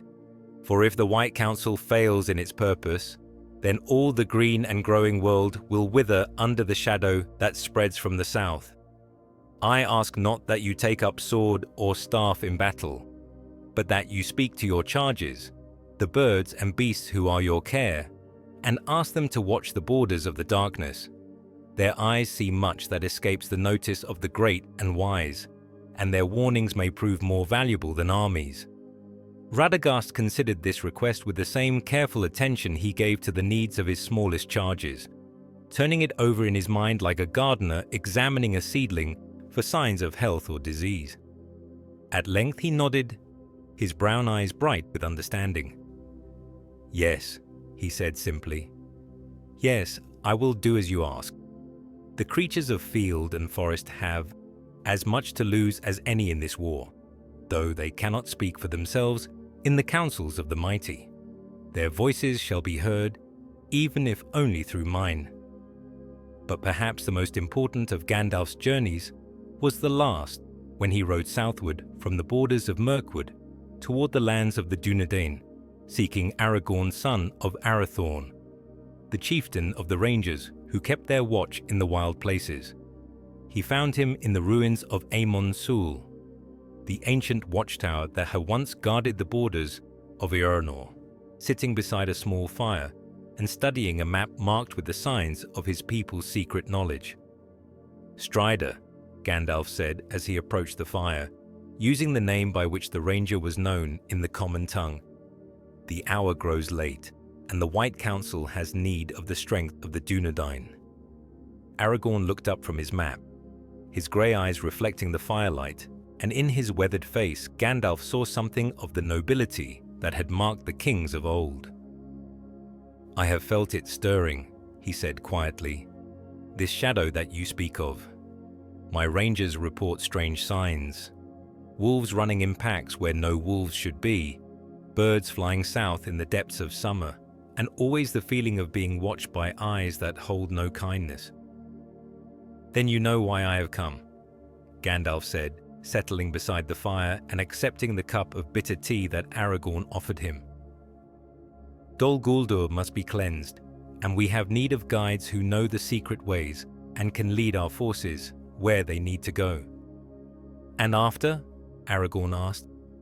"When this fortress is taken and this battle won, what then? Will the Dunedain be forgotten once more, left to wander in the wild while others take the glory and the praise?" It was a fair question, for the Rangers had long been the unsung guardians of the North, protecting the peaceful lands of the Shire and Bree from dangers their inhabitants never even suspected. They asked for nothing in return, no payment, no recognition, no thanks, but perhaps it was time their service was acknowledged. "That," Gandalf said carefully, "depends upon many things that have not yet come to pass. But I will say this, the line of Isildur is not forgotten, and there may come a day when the kings return to their throne. When that day comes, the loyalty of the Rangers will not go unrewarded." Aragorn studied the wizard's face in the firelight, reading there hints of purposes and plans that stretched far beyond the immediate crisis they faced. "You speak of more than this single battle," he said at length. "I speak of hope," Gandalf replied. "Hope that the shadow will not triumph, that the free peoples will find the strength to stand together when their greatest trial comes. But for now, it is enough to take each day as it comes and do what must be done." And so, through the long months of preparation, the web of alliance was woven strand by strand, binding together elves and dwarves, men and ents, wizards and rangers in common cause against the rising dark. Not all would answer the call, some from fear, others from pride, still others from the simple desire to avoid the cost that war would surely bring. But enough would come, enough to give hope that when the hour of testing arrived, the forces of light would not stand alone against the shadow. In Rivendell, as the leaves turned gold with the coming of autumn, Elrond felt the stirring of that great alliance and knew that the time of action was at hand. Soon, the White Council would ride to war, and the fate of Middle-earth would hang upon the outcome of their gamble. But win or lose, he knew that the world would never be the same again. The last age of the elves was ending, and what would follow was hidden in shadow.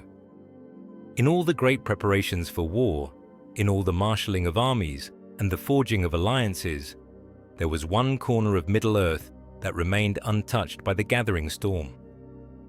The Shire drowsed in its eternal autumn, wrapped in the golden haze of contentment that had sheltered it since its founding, and its people went about their daily business with the serene confidence of those who believe that wars and rumors of wars are matters for other folk in distant lands.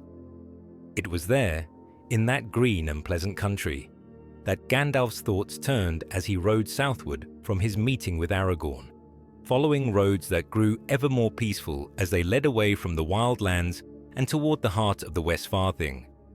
For though the wizard's mind was occupied with weighty matters of strategy and alliance, there was one small thread in the great tapestry of events that he had not yet examined. One unlikely figure whose part in the drama to come might prove greater than any could foresee. Bag End sat upon its hill above Hobbiton, like a green jewel set in the crown of the valley, its round door painted green and its windows bright with the warm light of hearth and lamp.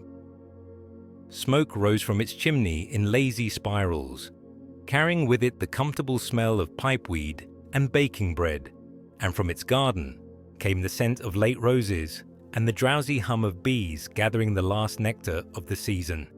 Bilbo Baggins sat in his study, a room lined with books and maps and curious objects gathered in his wandering years, writing by the light of a lamp whose flame never flickered or dimmed.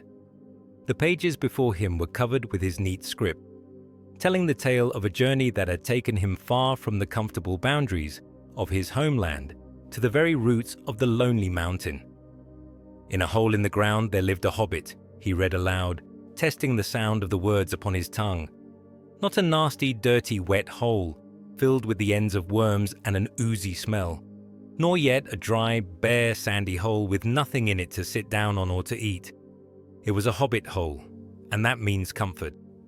He paused in his reading, his pen hovering over the parchment, as memory carried him back to the morning when Gandalf first appeared at his door with talk of adventures and dragons and treasures beyond imagining. How young he had been then, not in years, for hobbits measured age differently than the big folk, but in understanding of the world and his place in it. How little he had known of the currents that moved beneath the surface of events, carrying all toward the purposes that none could fully comprehend.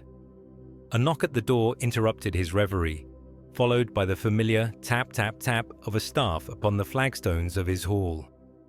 Bilbo set down his pen with a smile, for there was only one visitor who announced himself in such a fashion, and it had been long since he had darkened the door of Bag End. "Gandalf!" he exclaimed as he opened the round green door, his face lighting up with genuine pleasure. "What a delightful surprise! I was just thinking of you. Well, writing about you, to be precise. Come in, come in. The kettle is on, and I have some excellent seed cake that I think you'll enjoy."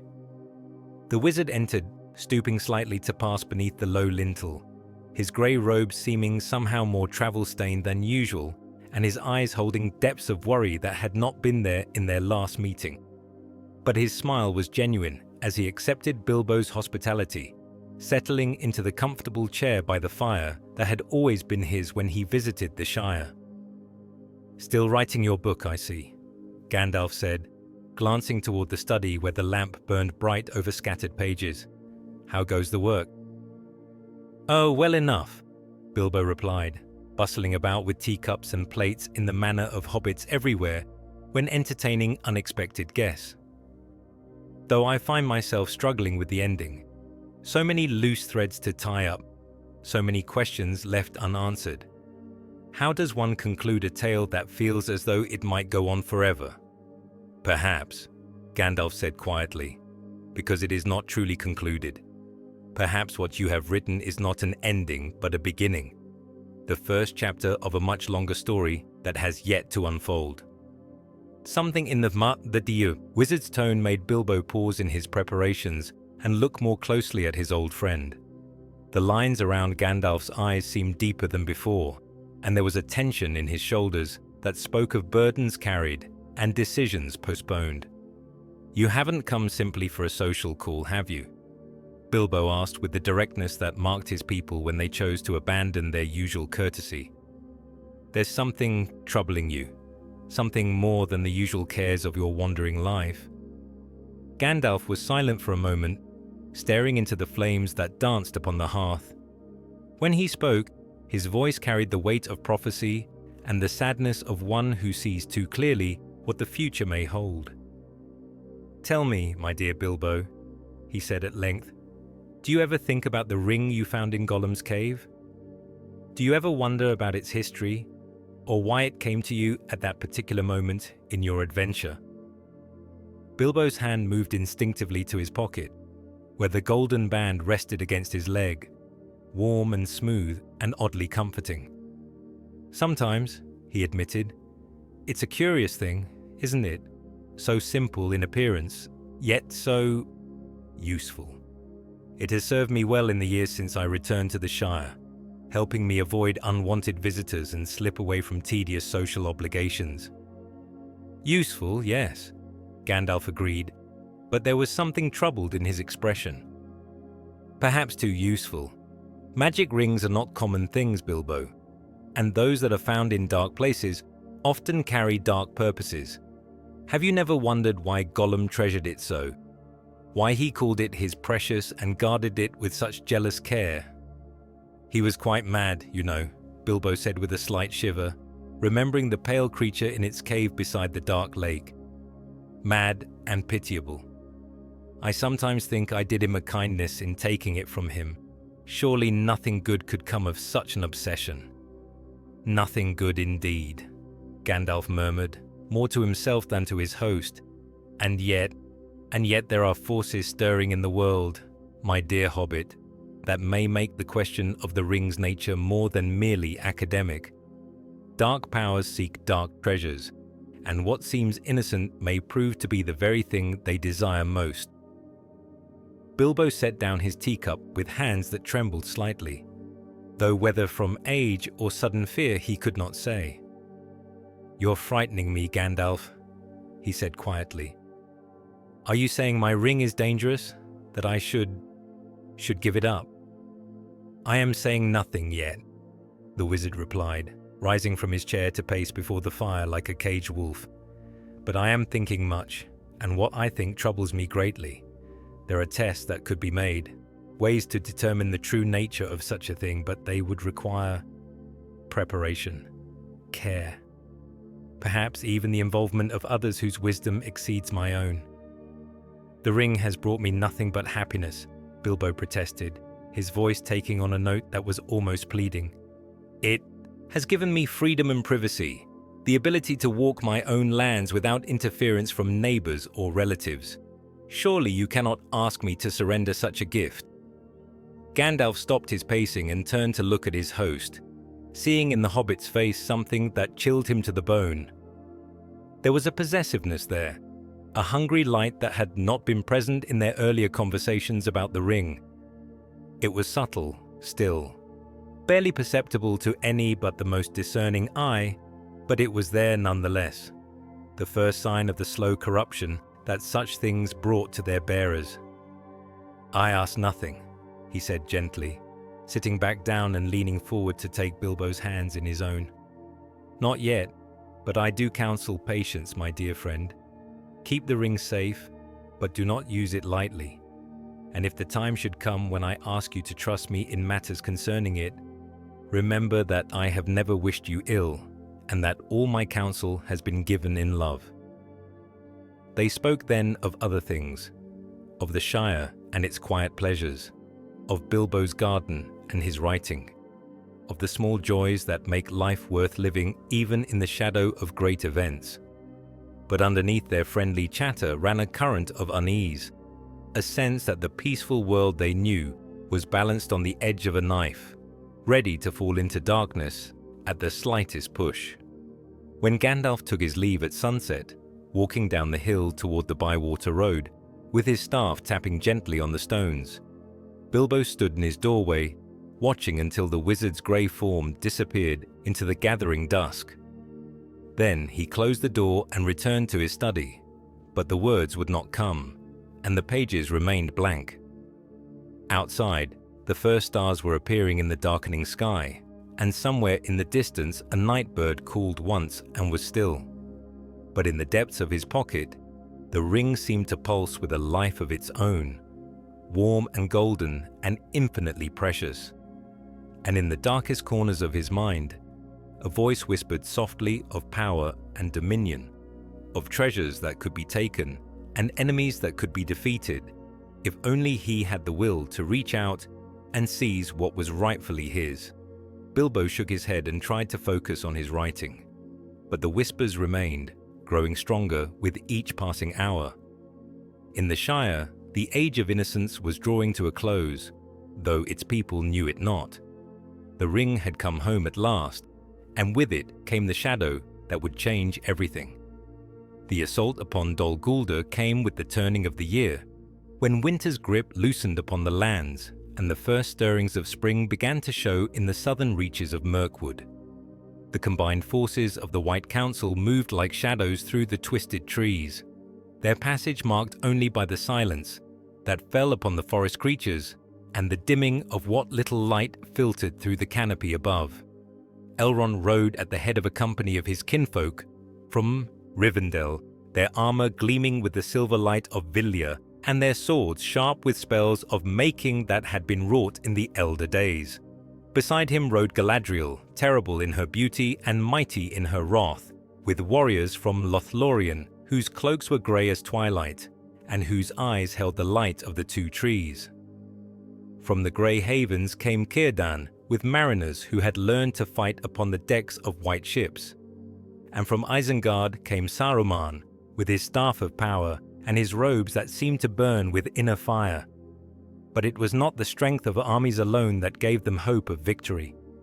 In the days before the assault, Gandalf had worked with fevered intensity upon a plan that would strike at the very heart of the enemy's power, using subtlety and misdirection, rather than brute force to achieve their ends.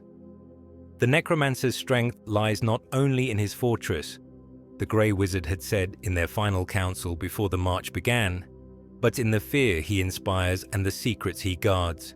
If we can shake that foundation, if we can prove that he is not invincible, that his power can be challenged and overcome, then even in victory, he will find defeat. The plan, when it was revealed in full, was audacious in its scope and desperate in its necessity. While the White Council assaulted Dol Guldur from the south, drawing the necromancer's attention and the bulk of his forces to the defense of his stronghold, a small party would approach from the north, following paths that few knew and fewer still would dare to travel. This northern party would consist of Thorin Oakenshield, grandson of Thror the King under the mountain, along with 12 companions chosen from among the most skilled and trustworthy of the dwarf lords who had survived the fall of Erebor. Their mission was twofold. First, to reclaim the Lonely Mountain and drive out Smaug, the chiefest and greatest of calamities, whose presence in the north had long been a source of fear and instability. And second, to establish a new stronghold of the Free Peoples in a position that could threaten Sauron's supply lines and divide his attention between multiple fronts. But neither of these purposes, crucial though they were, represented the true heart of Gandalf's design. For the Grey Wizard had looked deep into the currents of fate and seen a pattern there that filled him with both hope and dread. The dragon must be awakened, he had concluded, not because its destruction was certain, but because its stirring would set in motion events that might, if fortune favored them, lead to an outcome that none could yet foresee. "You ask much of me," Thorin had said, when the plan was first laid before him in the halls of his exile in Eriador.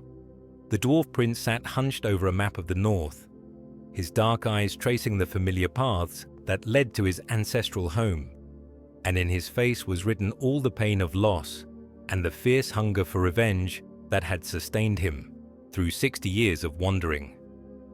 "I ask what you have always desired," Gandalf replied patiently, "the chance to reclaim your birthright and restore the kingdom under the mountain. Is this not what you have dreamed of through all the long years of exile?" "Aye," Thorin admitted, "but not like this. Not as part of some greater game where the moves are planned by wizards and the stakes are beyond the understanding of simple folk like my people. What surety do you offer that this is not merely another trap, another betrayal, like the one that cost my grandfather his kingdom and his life?" The wizard was silent for a moment, studying the dwarf prince's face in the flickering lamplight. When he spoke, his voice carried the weight of prophecy and the sadness of one who sees the threads of fate converging toward a single point. "I offer no surety save this," he said at length. "The dragon will wake whether we will it or not. If not through your hand, then through another's. If not in this year, then in the next. Better that it should wake at a time of our choosing, when we are prepared to deal with the consequences, than at a moment when it might serve our enemies' purposes." And so the plan was set in motion, with all the careful precision of a master craftsman setting the last stone in a great work. In the grey hour before dawn, when the mist hung thick upon the waters of the Bruinen, and the stars began to fade in the lightening sky, Thorin and his companions set out from Rivendell, following paths that led northward toward the borders of the Wild. With them went Bilbo Baggins of Bag End, though how the wizard had persuaded the comfortable hobbit to leave his cozy hole and undertake such a perilous journey was a mystery that none could fathom. The small figure seemed almost lost among the grim-faced dwarves, his bright clothes and cheerful demeanor a strange contrast to their dark armor and darker purposes. Elrond watched them go from the steps of his house, feeling the weight of prophecy settling upon his shoulders like a cloak of lead. In his sight, sharpened by long communion with Vilya and the deep wisdom of his mixed heritage, he could see the threads of possibility stretching out from this moment like a web spun by some cosmic spider. Some led to triumph and the restoration of ancient glories, others to disaster and the triumph of shadow over light, but all without exception, led through fire and death to outcomes that would reshape the very foundations of Middle-earth. "Do you think they will succeed?"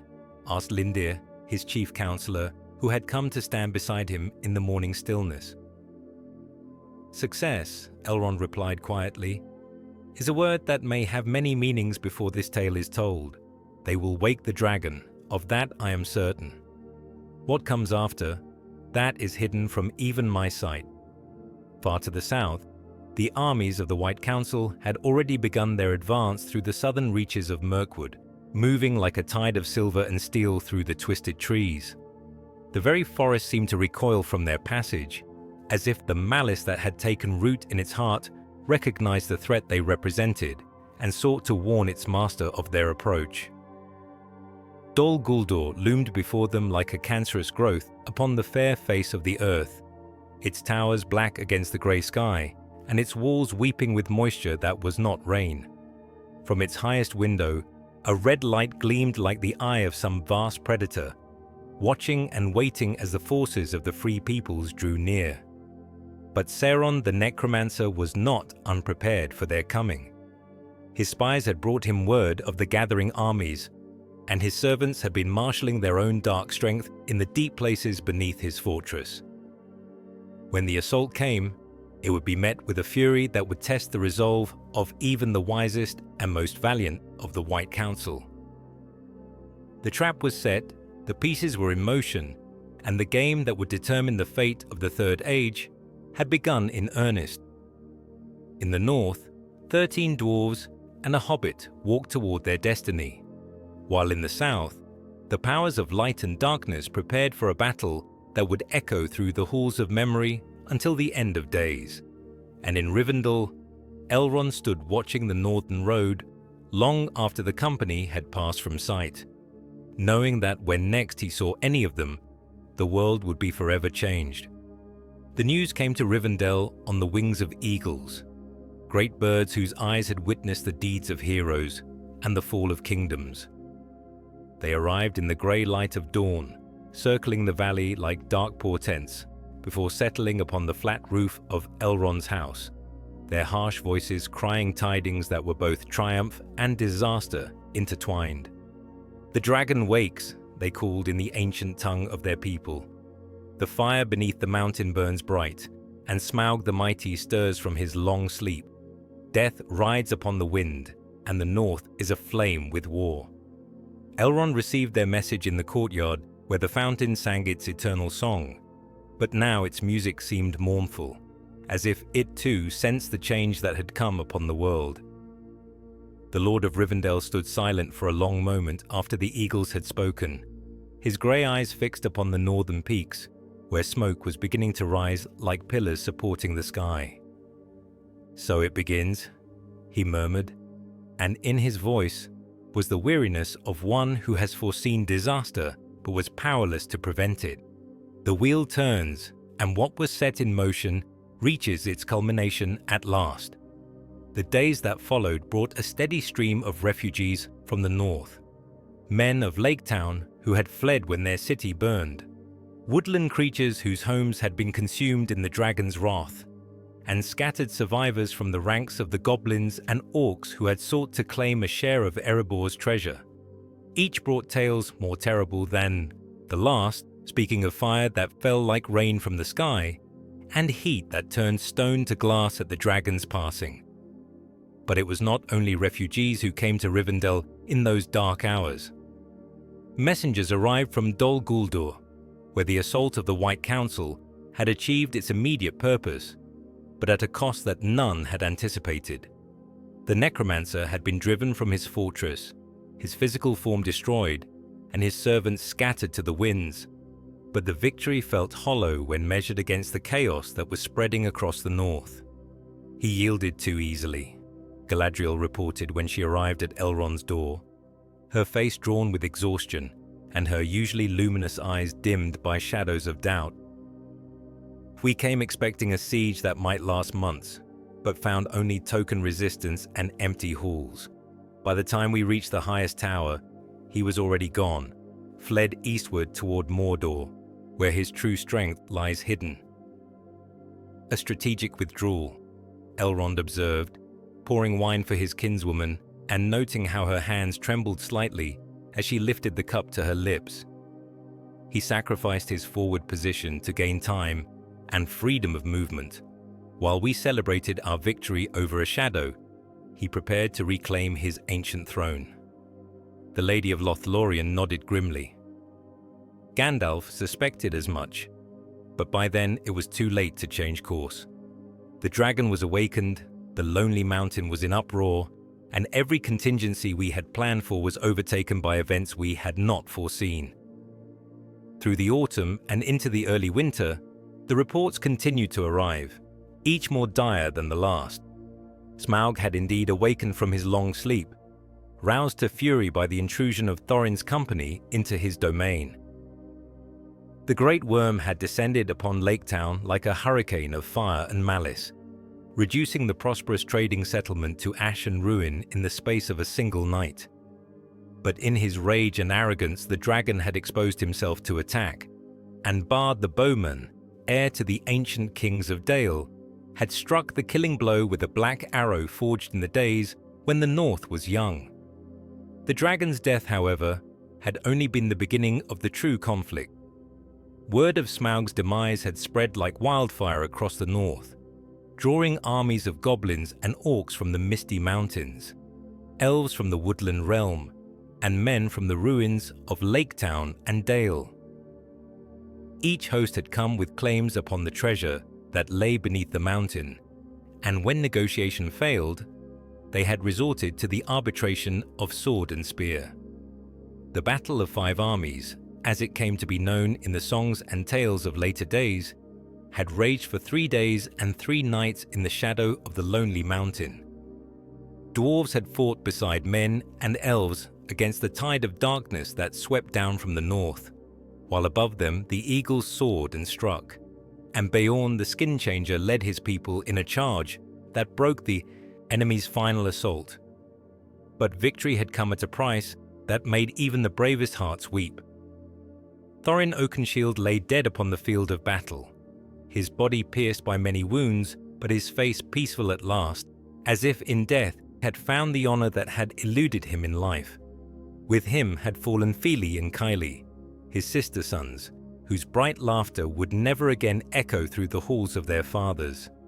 "He spoke of you at the end," Gandalf said when he arrived at Rivendell near the year's close, his grey robe stained with blood and ash, his face marked by grief for the friends he had lost.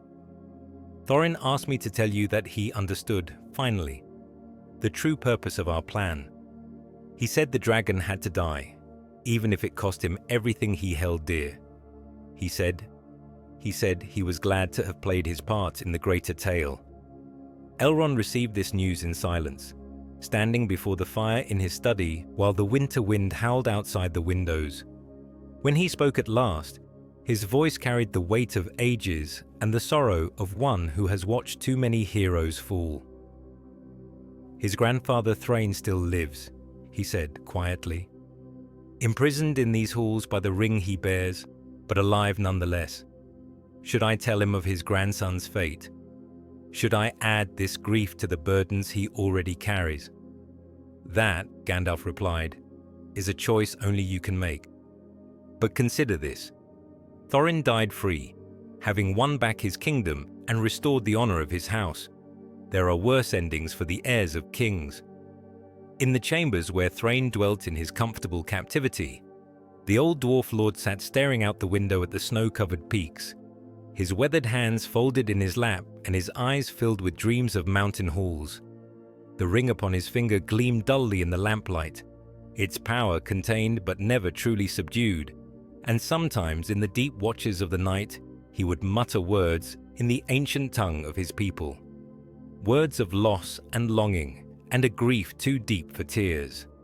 He felt the change when it came, like a sword being drawn from its sheath, or a great bell tolling in the depths of his heart. Somewhere in the north, the blood of his blood had been spilled, and the line of Durin had paid its price in the great game of kings and kingdoms. He did not need to be told the details. The knowledge came to him like water flowing downhill, bringing with it the bitter taste of endings and beginnings intertwined. "My grandson," he whispered to the empty air, and for the first time in 20 years, the ring's whispers fell silent, as if even that ancient malice recognized the sanctity of grief. But from the death of the dragon slayer came life renewed, for dying Ironfoot had claimed the throne of Erebor and begun the great work of rebuilding what Smaug had destroyed. The forges of the lonely mountain burned bright once more, and the sound of hammers rang through its halls as the dwarves returned to the crafts that had made them famous throughout Middle-earth. Dale too was rebuilt upon the ruins of the old city, with Bard crowned as its king and his people determined to restore the prosperity and glory that had once marked the great trading center of the north. The alliance between dwarves and men grew stronger with each passing day, forged in the fires of battle and tempered by shared sacrifice. Yet even as hope returned to the north and the free peoples celebrated their hard-won victory, darker currents moved beneath the surface of events. In Mordor, Sauron had at last revealed himself openly, proclaiming his return to the world and beginning the construction of Barad-dûr, the Dark Tower that would serve as the seat of his power in the coming war. The time of hiding was over, the Age of Shadows was ending, and the final confrontation between light and darkness drew ever nearer. In Rivendell, Elrond felt the weight of destiny settling upon Middle-earth, like a storm cloud gathering strength. And he knew that all they had done, all the sacrifices and victories and bitter defeats, had been but a prelude to the greater trial that lay ahead. The Ring of Power was still hidden, still lost in the green lands of the Shire, where its bearer lived in comfortable ignorance of the burden he carried. But the time was coming when that ignorance would be shattered, when the comfortable hobbit would be called upon to play his part in the greatest of all tales. The fire had awakened, the dragon was dead, and the wheel of fortune turned toward its final revolution. In the years that followed the Battle of Five Armies, Middle-earth settled into an uneasy peace that those with eyes to see recognized as merely the pause between storm and deluge. The north prospered under the renewed friendship of dwarf and man, while in the south, the borders of Gondor held firm against the increasing pressure from Mordor's growing strength. But beneath this surface calm, currents of change flowed like underground rivers, carrying with them the seeds of transformation that would remake the world. Elrond felt these currents most keenly in the deep watches of the night, when Vilya's power showed him visions that came unbidden and unwelcome. He saw armies marching beneath banners of black and red, cities burning like torches in the darkness, and always, always, the great eye that watched from its tower, seeking something that remained hidden but would not stay lost forever. The ring was stirring. After long years of slumber in the comfortable depths of Bag End, it had begun to whisper again, its voice growing stronger with each passing season as its master's power waxed in the east. Bilbo Baggins, now well into his 111th year, had begun to show signs of the burden he carried. A restlessness that drove him to walk the roads of the Shire at all hours. A sharpness in his manner that was foreign to his naturally genial nature. And above all, a possessiveness regarding his precious that grew more pronounced with each passing day. "He will not let it go willingly," Gandalf reported during one of his increasingly frequent visits to Rivendell. The wizard sat in Elrond's study, his grey robes travel-stained, and his face etched with worry lines that seemed to deepen with each telling of his tale. "I have watched him carefully these past months, and the signs are unmistakable. The ring's hold upon him grows stronger, and his resistance to its influence grows weaker.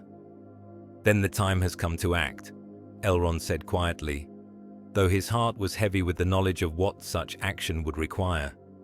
"If we delay longer, he may pass beyond our ability to help, and the ring will claim another victim for its master's designs."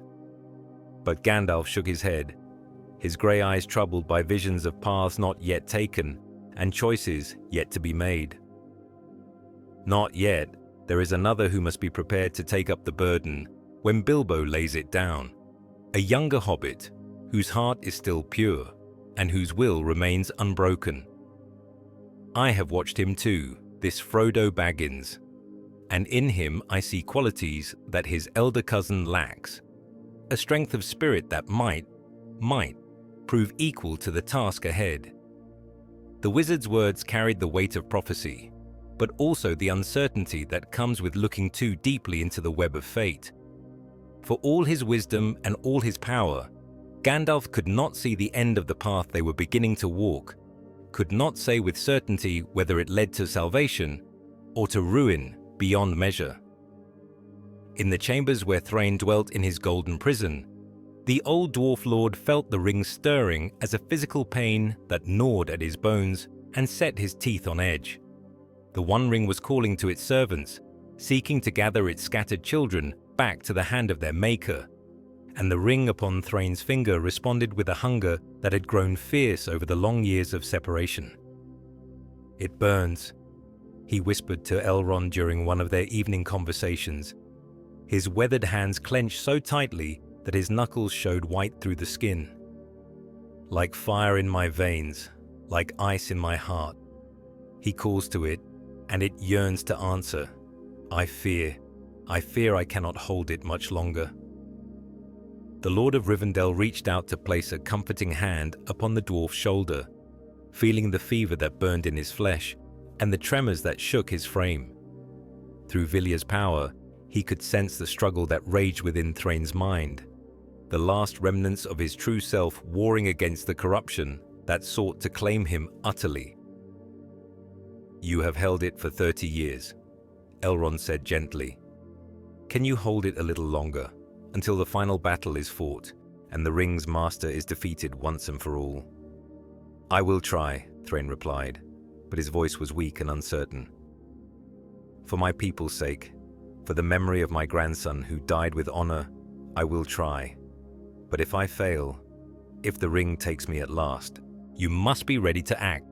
You must not let it return to its master, no matter the cost to me or mine." These were dark days in Rivendell, though its halls remained fair and its gardens bloomed with flowers that knew no season. The very air seemed thick with the weight of coming doom, and even the most cheerful of the household went about their duties with troubled faces and voices pitched low with worry. But it was not only in the hidden valley that the signs of change could be read. In far Isengard, Saruman the White had begun works that puzzled and troubled those who still counted him among the wise. The circle of Orthanc rang day and night with the sound of hammers and forges, and the wizard's vale was filled with the smoke of furnaces that burned with unnatural fire. He speaks much of the need for strength, reported Radagast the Brown, who had ventured to his fellow wizard's stronghold and returned with tales that chilled the heart. Strength to face what is coming, strength to preserve what can be preserved when the storm breaks at last. But the strength he seeks to build is not of the kind that serves the light. The Brown Wizard's words proved prophetic, for in the months that followed, scouts and spies brought word of armies gathering in the Vale of Isengard. Not orcs and wolves, as might be expected, but men drawn from the wild tribes of Dunland and the hill country, united under Saruman's banner and armed with weapons forged in his foundries. "He has declared himself," Galadriel said when the White Council met for what would prove to be the last time, gathering in the halls of Rivendell as autumn painted the valley in shades of gold and crimson. Saruman the Wise is no more. In his place stands Saruman of many colors, who seeks to claim a portion of the power that flows from the east. The news struck them like a physical blow, for of all the betrayals they had feared, this was perhaps the most bitter. To lose an ally to corruption was tragic enough, but to gain an enemy who knew their strengths and weaknesses intimately was disaster beyond measure. "What of his ring?" Círdan asked. His ancient face creased with worry. Narya was given into his keeping for the preservation of hope and the kindling of hearts to courage. If he has fallen to shadow, what surety do we have that he will not use it in service of our enemies? "He does not have it," Gandalf said quietly, drawing from his robes a ring of red gold set with a ruby that burned like a captured flame. "I took it from him when the truth became clear, though the taking cost me much. Narya is safe and will remain so until one proves worthy to bear it in the trials to come." But even this small victory could not lift the shadow that had fallen upon their council. With Saruman's defection, their number was reduced from 5 to 4, and their strength diminished by more than mere mathematics could measure. The White Wizard had been their leader in name, and often in deed, and his knowledge of their plans and purposes was encyclopedic. "We must assume that all our secrets are known to the enemy," Elrond said, with the calm that comes to those who have accepted the worst and found that they can still function despite it. "Our plans must be remade, our alliances rebuilt, and our defenses strengthened against attacks that will come from directions we had not thought to guard." In the days that followed that grim council, the wise scattered once more to their various realms, each carrying with them the knowledge that the final phase of the war was about to begin. But before they departed, Gandalf drew Elrond aside for a private word, his face grave with the weight of decisions yet to be made. "The time draws near when we must act regarding the ring," he said quietly, glancing toward the chambers where Thrain fought his losing battle against corruption. "I have spoken with the Shire folk, prepared them as much as I dare for what is to come. But the final choice must be made soon. Within the year, I think, or it will be too late for choice at all." Elrond nodded, feeling the truth of the wizard's words like a stone settling in his chest. "Then let it be done as you think best. The burden has been carried long enough by those who never asked to bear it. Perhaps it is time for others to take up the load." "Others, yes," Gandalf agreed, but his eyes held shadows of doubt that even his confident words could not dispel. "Pray that they prove equal to the task, old friend, for on their success or failure hangs the fate of all we hold dear." The blade was not yet drawn, but the hand was on the hilt, and the moment of drawing was at hand. In the hidden valley, the last summer of the age was drawing to its close, and with it would end the long years of peace that had sheltered the free peoples since the fall of Gil-galad. What would follow was hidden in shadow, but all who had the sight to see knew that it would test the courage and wisdom of every soul in Middle-earth. The ring was stirring, its master was revealed, and the final game had begun. The dawn broke pale and tremulous over the ruins of Erebor, and in that grey light Elrond beheld the fulfillment of prophecy and the bitter cost of all victories. The mountain stood silent no more, for the deep drums of the dwarves rang out from its halls, and smoke rose not from dragonfire, but from the forges of Durin's folk, rekindled after long years of darkness. Yet even as he stood upon the ramparts of Dale, watching the banners of 3 kingdoms flutter in the morning wind, Elrond felt the weight of ages upon his spirit. For he had seen the coming of this day in the Palantir of Rivendell, glimpsed in visions that spoke not only of triumph, but of trials yet to come. The lonely mountain was no longer lonely, but the world itself had grown more perilous, and shadows gathered in places where the light of victory could not reach. "Master Elrond," came a voice beside him, and he turned to see Gandalf approaching, his staff clicking upon the stone. The wizard's face was grave despite the joy that filled the air around them, for he too had felt the stirring of darker powers. "The battle is won, but I fear the war has only begun." Elrond nodded slowly, his grey eyes distant as they gazed southward toward the dark line of Mirkwood. "I have felt it too, Mithrandir." Even as Smaug fell and the mountain was reclaimed, something else stirred. The necromancer's defeat at Dol Guldur was but a retreat, not a destruction. He has fled to older strongholds, to deeper shadows. The wind carried with it the sound of celebration from below, where men and dwarves and elves mingled in fellowship, sharing bread and song beneath the autumn sky. Yet Elrond could not shake the feeling that this joy was but the last golden hour before a longer night. In his long memory, he had seen such moments before: the brief flowering of hope before the storm, the gathering of strength before the greater test. "Tell me, old friend," Elrond said quietly, "do you think they know? These kings and warriors who feast below, do they understand that what we have won here is not peace, but merely time?" Gandalf was silent for a long moment, his weathered hands folded upon his staff. When he spoke, his voice carried the weight of prophecy and sorrow. "Some do. Thorin knows, though he tries to hide it behind his joy.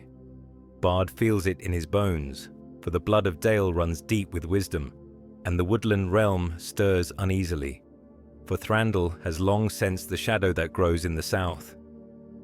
Below them, a song arose from the gathered folk, a melody both joyful and haunting that spoke of homes reclaimed and losses mourned.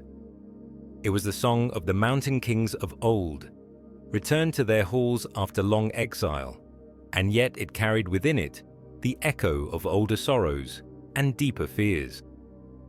Elrond closed his eyes and let the music wash over him, feeling in its notes the long turning of the world and the great wheel of time that ground ever onward. He had stood witness to the rise and fall of kingdoms, had seen the light of the 2 trees, and watched the Silmarils fade from the world. Now, in this moment of seeming triumph, he felt the approach of changes that would dwarf even those ancient wonders and terrors. "The ring," he said suddenly, the words falling like stones into still water. "It still lies sleeping in the Shire, does it not? Still bound to its bearer, still hidden from the eyes of its master?" Gandalf's knuckles whitened where they gripped his staff. "It does, but for how long I cannot say. The defeat of the dragon and the cleansing of Dol Guldur have sent ripples through the world. Ancient powers stir, old oaths remember themselves. The time of hiding may be drawing to a close." The thought hung between them like a shadow, darkening even the bright morning air, for both knew what the stirring of the ring would mean, not just for its bearer, but for all the free peoples of Middle-earth. The quiet life of the Shire, the peaceful halls of Rivendell, the newfound joy of Erebor, all would be swept away in the tide of darkness that would follow.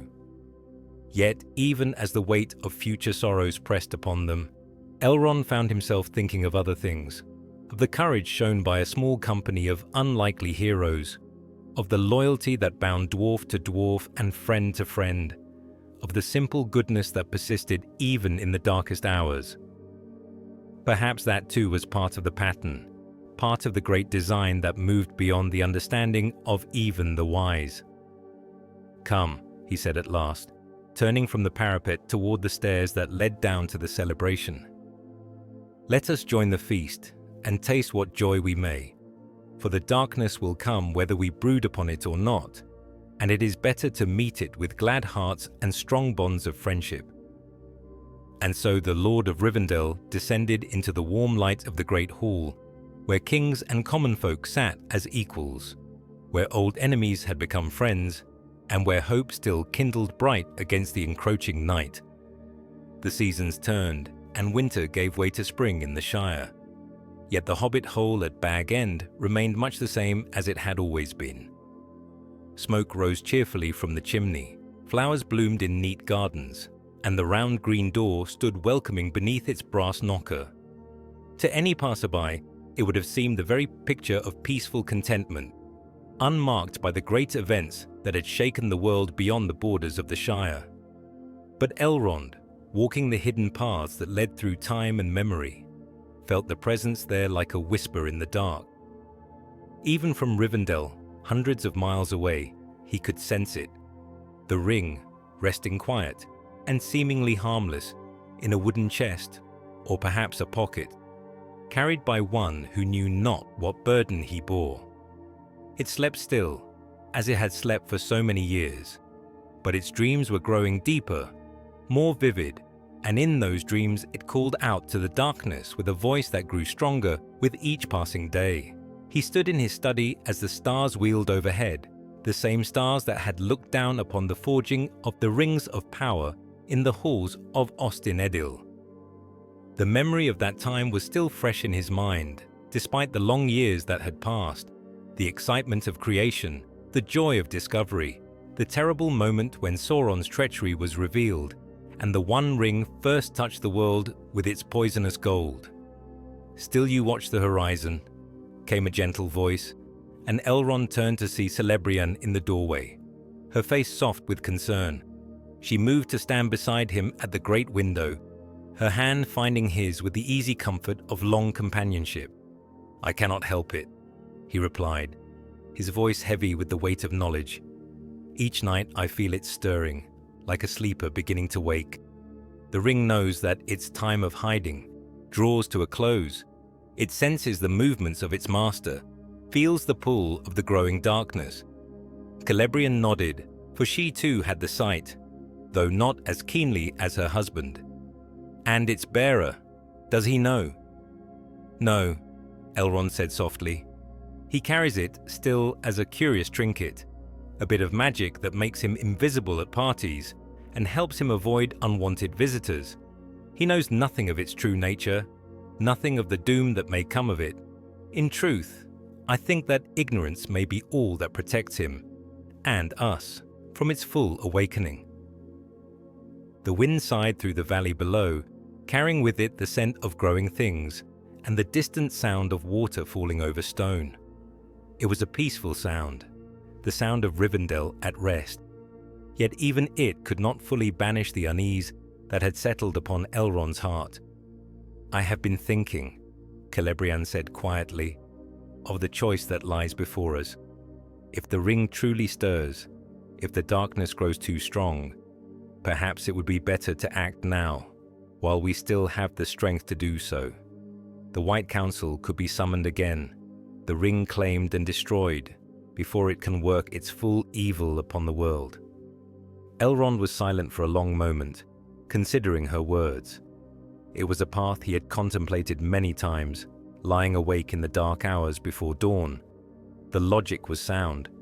Better to face the danger now, while it was still manageable, than to wait until it grew beyond all hope of defeat. Yet something in his heart, some deeper wisdom born of long ages and painful experience, counseled patience. "It cannot be so simple," he said at last. "The ring is not merely a thing of power, but a living corruption. a piece of Sauron's very essence given form. To claim it would be to risk being claimed by it in turn. I have seen the noblest hearts turn to shadow by lesser temptations. What chance would any of us have against the full malice of the ring? Then what would you have us do? Celebrian asked. Wait and watch while the danger grows? Hope that somehow events will unfold in our favor without our intervention?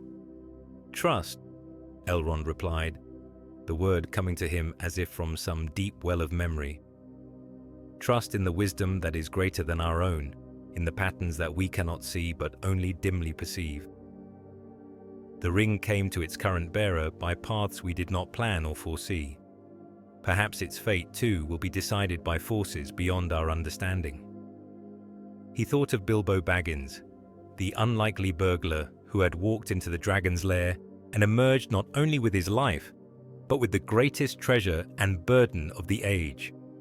There had been something in that small figure, some quality of innocence and determination that had allowed him to succeed where mighty warriors might have failed.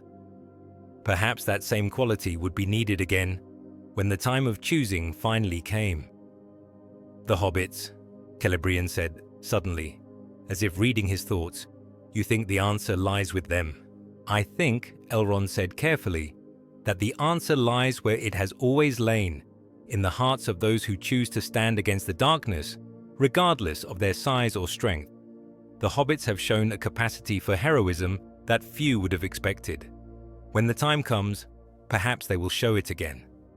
Outside, the night deepened, and the stars seemed to burn with a colder light. Somewhere in the south, in the ruins of Mordor and the shadow of Mount Doom, ancient powers stirred and stretched, feeling for the pulse of their master's greatest creation. The ring might sleep still in its hobbit hole, but its master's eye was turning northward, searching the wind for whispers of gold and treachery. The time of peace was ending, though few yet realized it. Soon, very soon, the ring would wake in truth, and when it did, all the world would tremble at its call. The autumn mist clung to the battlements of Dol Guldur like the ghosts of ancient malice, swirling in patterns that spoke of defeat and retreat. Where once the necromancer's tower had pierced the sky like a black talon, now only broken stone remained, and the very air seemed lighter, cleansed of the weight of shadow that had pressed upon it for so many years. Elrond stood among the ruins with the other members of the White Council, watching as Radagast's creatures, birds and beasts that had fled the fortress in terror, slowly began to return to the clearings around its base. The brown wizard moved among them with gentle words and healing touch, coaxing new life from soil that had long been barren, calling songs from throats that had been silent with fear. "It is done," said Saruman, his white robes unstained despite the battle they had fought. His voice carried satisfaction, but Elrond detected something else beneath it.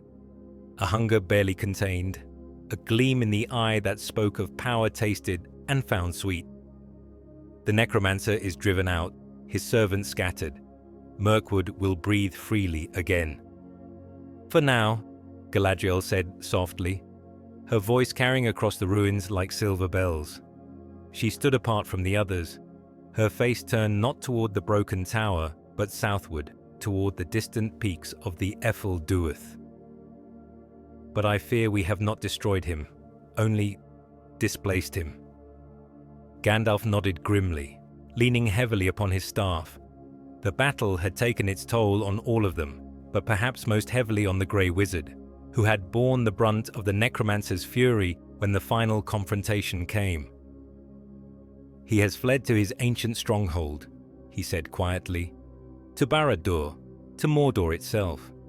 There he will gather his strength anew, and when next we face him, it will not be as the necromancer, but as the Dark Lord returned in all his terrible majesty."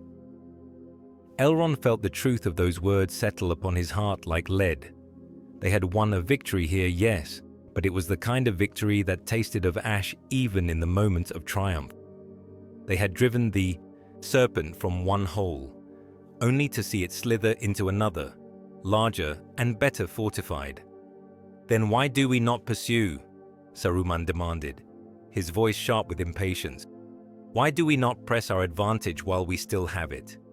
The enemy is weakened, driven from his seat of power.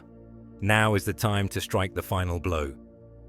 "Because," Galadriel replied, turning to face him with eyes that seemed to hold the light of stars, "the final blow cannot be struck by us. We are guardians, protectors, guides, but we are not the instruments of ultimate victory. That role belongs to others, and the time is not yet come." Elrond understood her meaning, felt the weight of prophecy and foresight that had guided their actions all along. The ring of power that even now lay sleeping in the Shire was the key to all of this. Not just to Sauron's eventual defeat, but to the manner of it, the cost, the changes that would come after. They could no more force that confrontation than they could command the sun to rise in the west. "Riddles and foresight," Saruman muttered, but he did not press the matter further. Instead, he turned his attention to the ruins around them, his keen eyes cataloguing every broken stone, every twisted piece of metal. "At the very least, we should ensure that nothing of value remains here. The necromancer may be gone, but his work should not be left to tempt others." As the others began to search through the wreckage, Elrond found himself drawn to the highest point of the ruins, where the necromancer's chamber had once stood. The stones here were blackened with ancient fire, carved with runes that hurt the eyes to look upon. Yet even these seemed diminished now, their power broken with their master's departure. He knelt and placed his hand upon one of the fallen blocks, feeling through the stone the echo of all the evil that had been wrought in this place. The torment of prisoners, the binding of wills, the slow corruption of everything good and clean. It was all there, written in the very foundations of the fortress. Yet beneath it, deeper and older, he sensed something else. The original stone, unmarked by malice, waiting patiently for the shadows to pass so that life might return. "You feel it too," Galadriel said, appearing beside him with the silent grace of her kind. "The possibility of renewal. Even in the darkest places, the light is never wholly extinguished." "I pray you are right," Elrond replied, rising to his feet, "for I fear the darkness we have driven out will return threefold, and when it does, we will need every spark of light we can kindle." They stood together in silence, looking out over the forest that stretched away to the north and west. Already the trees seemed greener, their branches lifting toward the sun as if waking from a long nightmare. Birds called from the canopy, and somewhere in the distance a stream laughed over stones, free at last from the shadow that had silenced it. "The world changes," Galadriel murmured. "Old powers fade, new ones rise. We who have watched over Middle-earth since the Elder days must prepare for our own twilight." "Not yet," Elrond said firmly. "Not while there is still need, still hope. We are not done here, my lady. The greatest test still lies ahead." As if in answer to his words, a shadow passed over the sun.